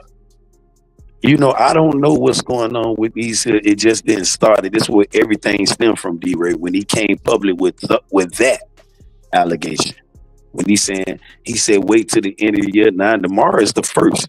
I'm waiting, boy. This shit, the whole world. I'm telling you, they looking at Dr. Umar. I'm talking about he claimed he got 6 degrees psychology, philosophy. He does very well articulate, very can hold a yeah. Keeping donations from athletes. A lot of people donate money to him, and then the school supposed to be. But then this is what I'm saying. When you're talking about opening up a school, you got to also have a budget, D-Ray, to bring in money to pay these people that's working. People's not going to be educating those kids for free unless they say, well, for the first 3 months, I'm going to help you out, Dr. Umar. But then after that, I'm going to be looking for some money, though, D-Ray. Or I might say for 30 days, I'm going to help you to get the school off the ground. He talk about the flows need to be done, and people saying, man, Omar, you got people in your supporters that carpentry and flow, and people do the flows for free in a school. Tax write-off. Look at this though, D-Ray, man. Come on. This shit ain't adding up. What the man was saying, it makes sense in some things. But when I was telling him, only thing I'm pressing against is when he got audited though, D-Ray. Unless he lied to the feds. She could come back and bite you. You fuck them books up and they know you lying. They gonna spin a block on your ass, bro. Hey, they gonna make sure that the math is mathing, ain't they? see, you done been audit. You done been audit before. You done been audit. I'm telling you. And that shit was scary. I almost lost my mama crib, D-Ray. I got a second loan for about 50 grand. I ain't told my sister nothing. Man, the tax people came when just then I had went to another, when you learn as you go, because I'm from the streets. I'm not saying I'm from the streets like that because I had a well-round parent upbringing, but I left that shit. But when we think about being artist and playing, because when my mom was telling me, son, telling people the truth, like man, ain't no truth, man. Cause them dudes in the back of my mind, I'm saying to myself, the witness pointing you out and Dub out though, D-Ray. But my mama telling me, D-Ray and Dub snitching on your ass. They saying you the gunman. Nah, them niggas ain't put the gun in my hand when the witness saying that. It's enough to hold you in the federal joint. You got two witnesses swearing that you the person, even though the witness saying they the person. Oh, you did it with him? That gonna tie you. The laws done changed right now. Just cause how the law is now, I would have definitely got tied in now. Cause of me, you and Dub do a crime and Dub shoot the motherfucker all and kill him. All us plugged into that murder. You feel what I'm saying? Well, real quick, Dub will never. I ain't never pulling. No, that's the law though, Dub. I'm just. Sometimes you might go in the gas station and punch somebody in the mouth. Nah. When I go in the gas station, I go in there to get a soda or to pay for my gas. I ain't going in there to do no. I don't, man. I want to make this very clear. I don't want no smoke. I want no smoke whatsoever. So it's not that people looking for smoke, in life. That's why I always tell you, bro. Just protect yourself, King. Be ready for the bullshit at all times. Just don't look for it. But just if it finds you, just go home to your son. Go home to grandmama, son. You feel what I'm saying? This is what I'm telling you. And I was in right now, bro. I'm in Alabama on my way back to Colorado, bro. Right now, as we speak, while I'm on this live, I'm at a rest stop right now, bro. Why you in Alabama? I'm traveling, bro. You going from Florida? I'm going back home. I got my jet. He's sleeping in the back. This is what I'm telling you, though, bro. When we done did things in life, things don't look the same no more. Like how I look at life, like you tell me, oh, you gonna crash, bro. You gonna. I don't see me crashing no more. I don't see what you see. Like my sister say, bro, I pray for you every day. Like I can't see me crucifying Dr. Umar. When person will crucify me every day, D-Ray, I can't do that. It's like how I'm telling you, it's almost like Pilate when they brought Jesus, Yahshua. I call him Yahshua. You call him Jesus. When they brought Jesus to Pilate and said we want to crucify him, and then he done heard the story and everything. He like, nah, man, what y'all accusing him of? It's hypocrisy. Some BS. Basically, he was saying some BS, bro. I don't find no fault. I gotta tell you, the show was supposed to be an hour and 30 minutes. Man, you gave me. I came up at the end. Hold on. Let me finish. D-Ray already pushed me over, and now you done came and pushed me over even more. So I'm just gonna be honest with y'all. I'm shutting this motherfucker down. We can talk about all this. Well, I know I can. With your panel, though, bro, I thank you for allowing Benjamin again, for real. And I want y'all to go look at Dr. Umar. I ain't mean to move the goalpost and all that other sensitive ass direction, but the Dr. I just Umar. I just don't know what I don't have any information. Like I haven't looked into it. When you get off, I'm gonna go look into it. I'm gonna look into it. That's all I'm saying. We'll talk about it. Go ahead. And watch what you see. And I want you to just look to the school, the allegation of the fraud, all this. You too, D-Ray. I want y'all to bump y'all notes together and say, damn, bro. Look, I'm talking about. We talking about somebody who our people consider BVO. If BVO, one of y'all, if y'all two saying y'all ain't fine, BVO definitely following it, and that's BVO bottom. Because I'm winning the bet. One of y'all following Dr. Umar's story, and it need to be addressed though, bro. And you was addressing, you was on top of the YSL tribe, bro. It's bigger than the YSL tribe, bro.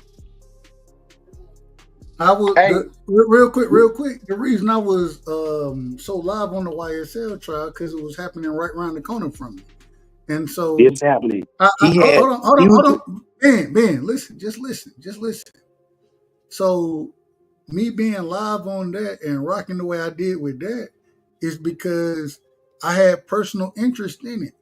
I'm just gonna be honest. I don't have a personal interest in Umar. I've never been a fan of Dr. Umar. Never been a hater of him. You know what I'm saying? He ain't nobody that ever stood out for me. But at the same time, if I'll go look into the case and when I find some information, I'll talk about it. Hey, and then what I was gonna say real quick, bro, if Ben got some good links or something like that, he can certainly probably send them to you to help get you up to speed even quicker. And then also, I just wanted to say this too, right here. Travel safe, my brother. Travel safe out there, man. I know. I'm just sending the extra.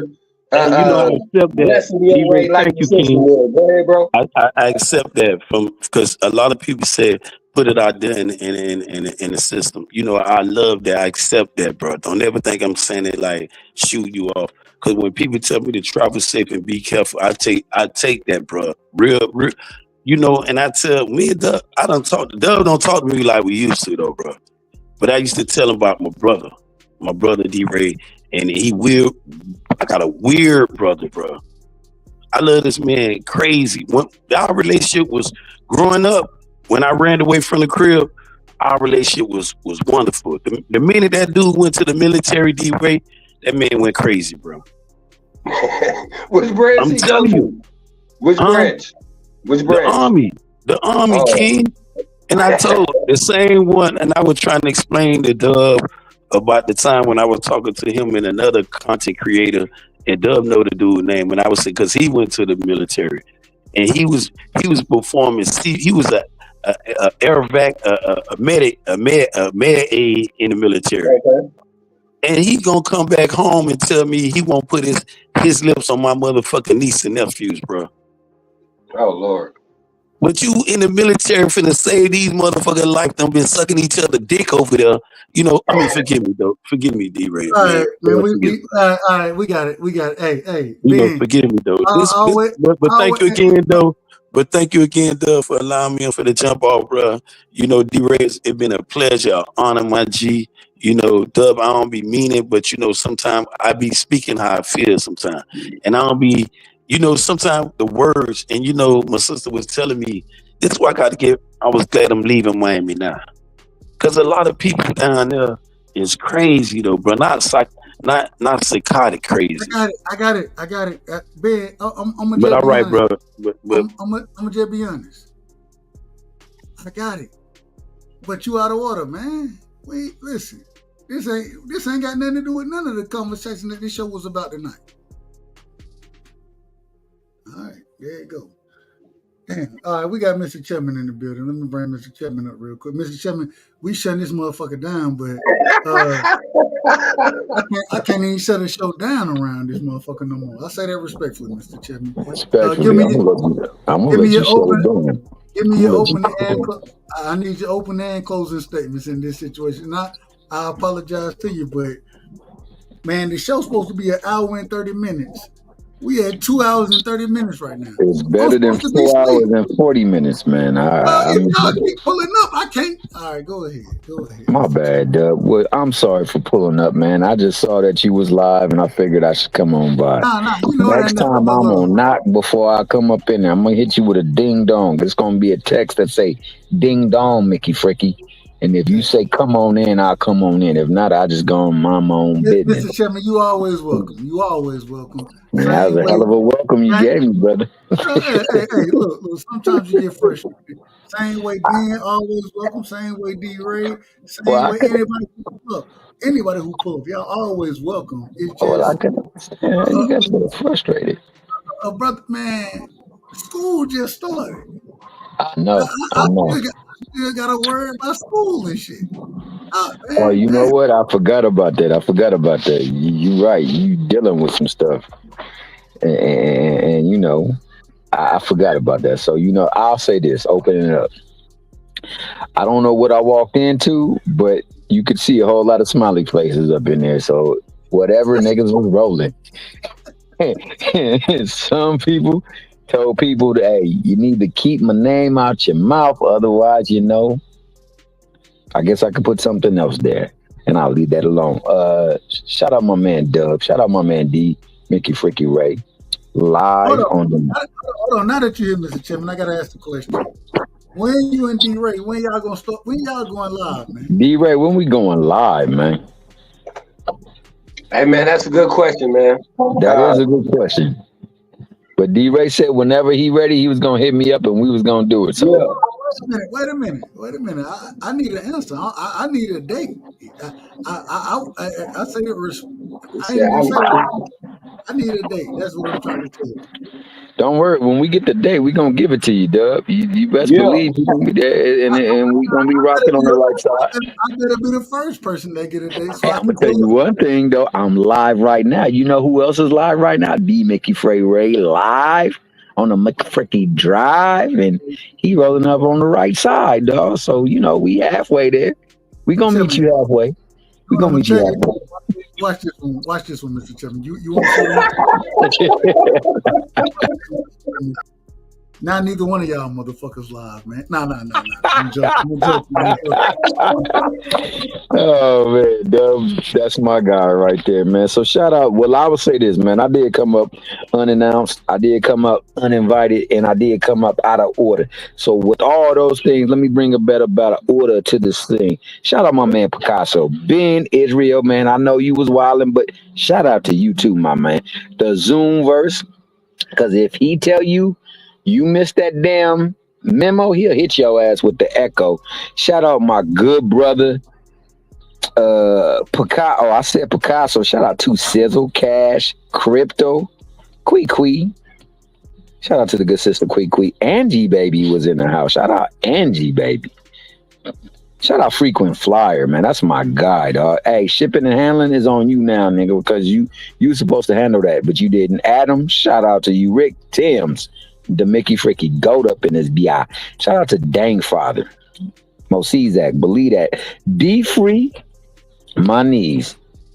Crush, the Mickey Fricky legend. Marky, Dan, the historian. Of course, we got D Ray live and the ladies of iTalk. We rock, whatever. Hey, real quick, Zoom verse. He don't lullaby nobody. Abdullah Mason, Shakur Stevenson, all them niggas at 35, excuse me, they putting hands on Tank.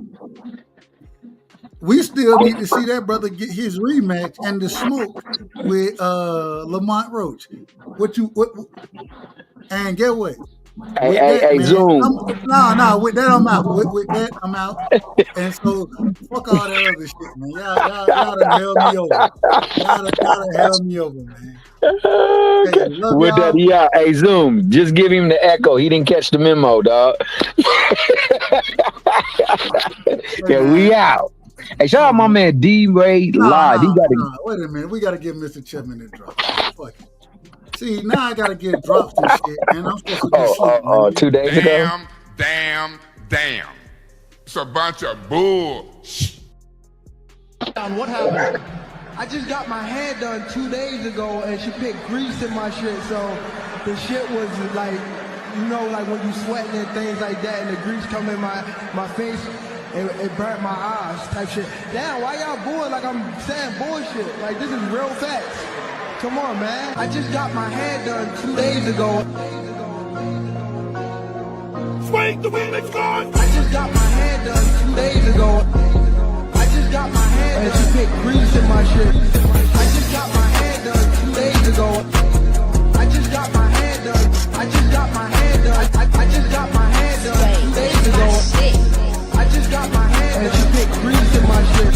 I just got my head done. I just got my head done. I just got my head done. I just got my head done. I just got my head done. I just got my head done. Why y'all bored like I'm that bullshit? Like this is real fast. Like this is real fast. Why y'all bored like I'm that bullshit? Like this is real fast. It burnt my eyes. Like this is real fast. I just got my head done 2 days ago. I just got my head done. I just got my head done. I just got my head done 2 days ago. I'm just telling you, Mr. Chairman, when you come up saying some of this, when you come, Mr. Chairman walk in here like this. This is a true story. Mr. Chairman, he walk up on the panel like this right here.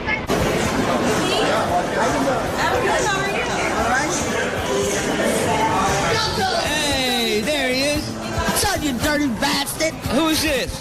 It's me, you dirty asshole.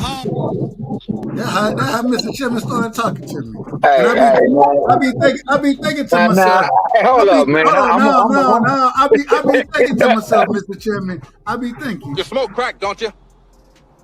You smoke crack, don't you? Look at me, boy. Don't you smoke crack? Go ahead, Mr. Chairman. Go ahead. Hey, man. I mean, I've never been the most handsomest guy, but my God, I walked in like that, though. But Mr. Chairman, when you pull up, this is what I be thinking.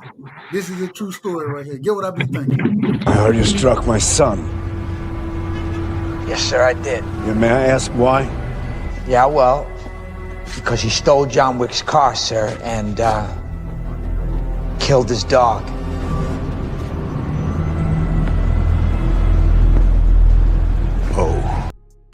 When you walk in this motherfucker, Mr. Chairman, I'm just telling you the truth. We be thinking. The fucking nobody? That fucking nobody is John Wick. We look at it. The same way I say all of that. We also, and when motherfuckers, they don't know who Mr. Chairman is sometimes. I be thinking to myself, I swear to God, I be looking at it like this right here. He once was an associate of ours. We called him Baba Yaga. The boogeyman? Well, John wasn't exactly the boogeyman.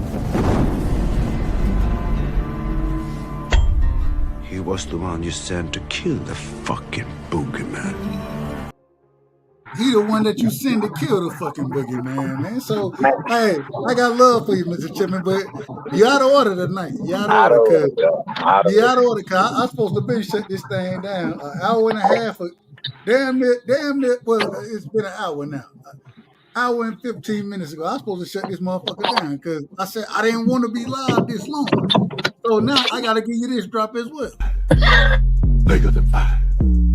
Bigger than fire. Bigger than fire. Bigger than fire. Bigger than fire. Bigger than fire. Bigger than fire. Bigger than fire. Bigger than fire. It don't matter. Divorce court, child support, Lou Dort. Bigger than fire. OKC, KFC, UFC. Bigger than fire. It doesn't matter. Chris Paul, Jake Paul, Logan Paul. Bigger than fire. Serge Ibaka, Chewbacca, Waka Flocka. Bigger than fire. Tyler Hero, superhero, guitar hero. Bigger than fire. You can have hard, you can have a park, you can get a garden. Bigger than fire. White side, back side, sunny side. Bigger than fire. Phoenix sun, Capri sun, the sun about to set. Bigger than fire. Bigger than fire. Bigger than fire. Bigger than fire. Bigger than fire. Bigger than fire. Bigger than fire. Bigger than fire. Bigger than fire. Bigger than fire. Who you gonna put on Luke? As much as I love D-Ray and Ben Israel, they get up here talking like this. Well, let me ask you this. Who was the best boxer ever, in your opinion? I know you're a boxing expert. Me. You? You're the best boxer ever? Mm-hmm. Well, who'd win in a fight, you or Mayweather? Me. Okay. You're better than Mayweather. Okay. Yeah. You or Mike Tyson? Mike Tyson is a He's scared of me. Seriously. Everybody's scared of y'all. Everybody according to y'all. And then I be thinking to myself when I listen to y'all. My young nigga thugging, it's how they live. You can't even pay them to straighten up. We can't even pay these niggas to straighten up. That's how wild they get around here. But at the end of the day, I gotta tell you, you know what I'm saying? Well, first things first, they always like this right here. Sir, you're out of order. Out of order. And then they start talking. I be thinking to myself, I'm like, Out of order. Who the hell do you think you're talking to? hell you think you talking to? But at the same time, y'all gonna talk to me any type of way. At the end of the day, man, at the end of the day, all I'm trying to tell you is this. I love boxing. I love boxing. I love knowing about boxing. I love boxing. I love knowing about boxing. You understand what I'm saying? And then even when I tell y'all that, y'all be like, I mean, yeah, a whole bunch of motherfuckers woulda won, shoulda won, coulda won, but they didn't. That's it. When Shakur Stevenson get out there, y'all will tell me this right here. You whooping him easy, but I'm saying he just coming forward. I'm saying you just whooping his ass. Just whoop his ass. You know what I'm saying? And when y'all tell me that, I'll be thinking to myself, I know he got his ass whooped. yeah, the nigga got his ass whooped anyways. You know what I'm saying? Yeah. It is what it is. When what they telling me, I'm just telling you what they telling me. When Canelo get out there, and we're gonna be talking about Canelo and Bud a lot coming up. Oh my Lord! Hold on, wait a minute.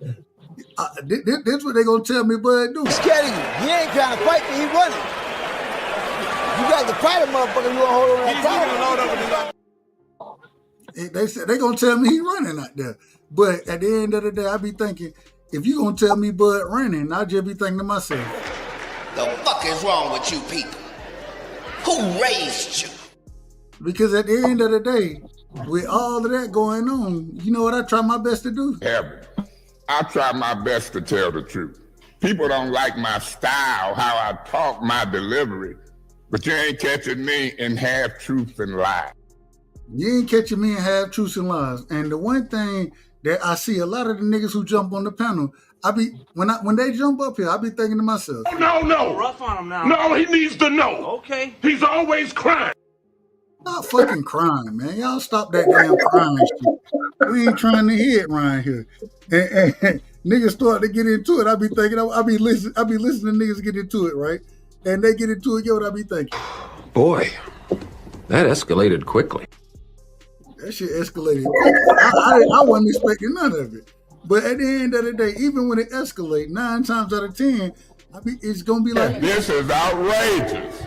This is outrageous. I think the majority of it's outrageous. And then after I think it's outrageous, I think this is what? Damn. It's a bunch of bull. It be some bullshit that they talking. But because I am who I am, I gotta maintain one thing. And y'all know what that is. I want order. I want order around this motherfucker. She said, oh, God. But at the end of the day, man, y'all give me y'all last words so I can shut this shit down. For sure. This is my last. Damn, I even forgot I had something off of the damn video. But Don't do it. I had something. Damn. It's a bunch of bull. The fuck is wrong with you people? Who raised you?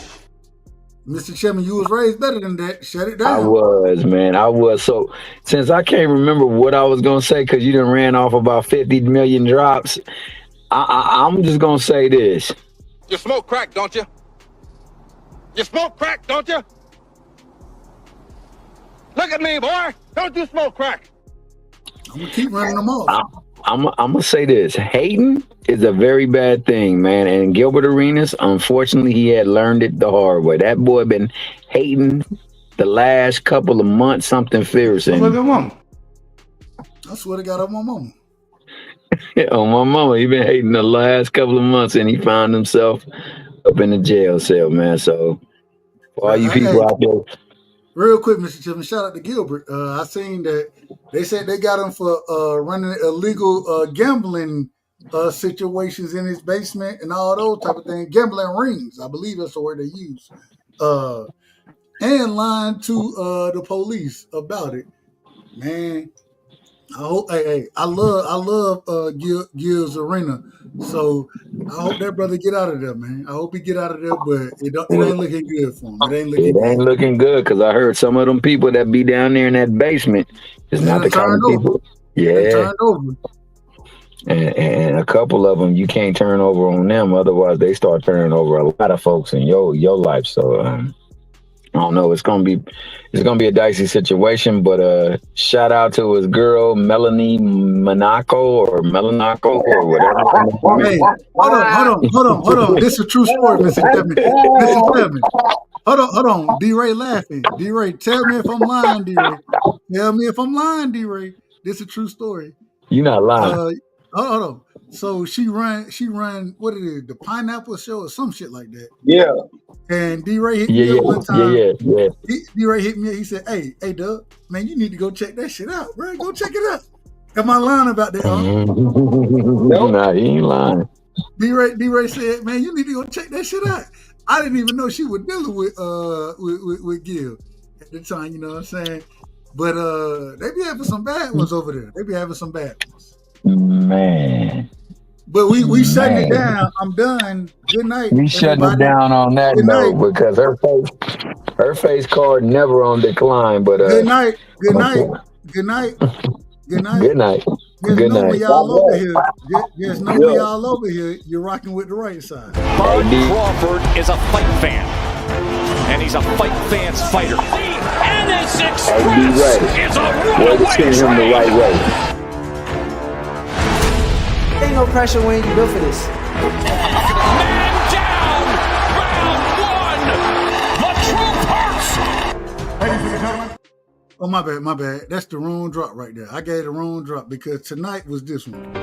And so, my fellow Americans, ask not what your country can do for you. Ask what you can do for your country. And we shall overcome. Impromptu celebrations erupted outside the White House. The very word secrecy is repugnant in a free and open society.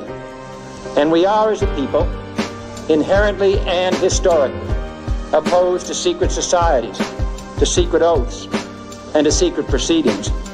For we are opposed around the world by a monolithic and ruthless conspiracy that relies primarily on covert means for expanding its sphere of influence.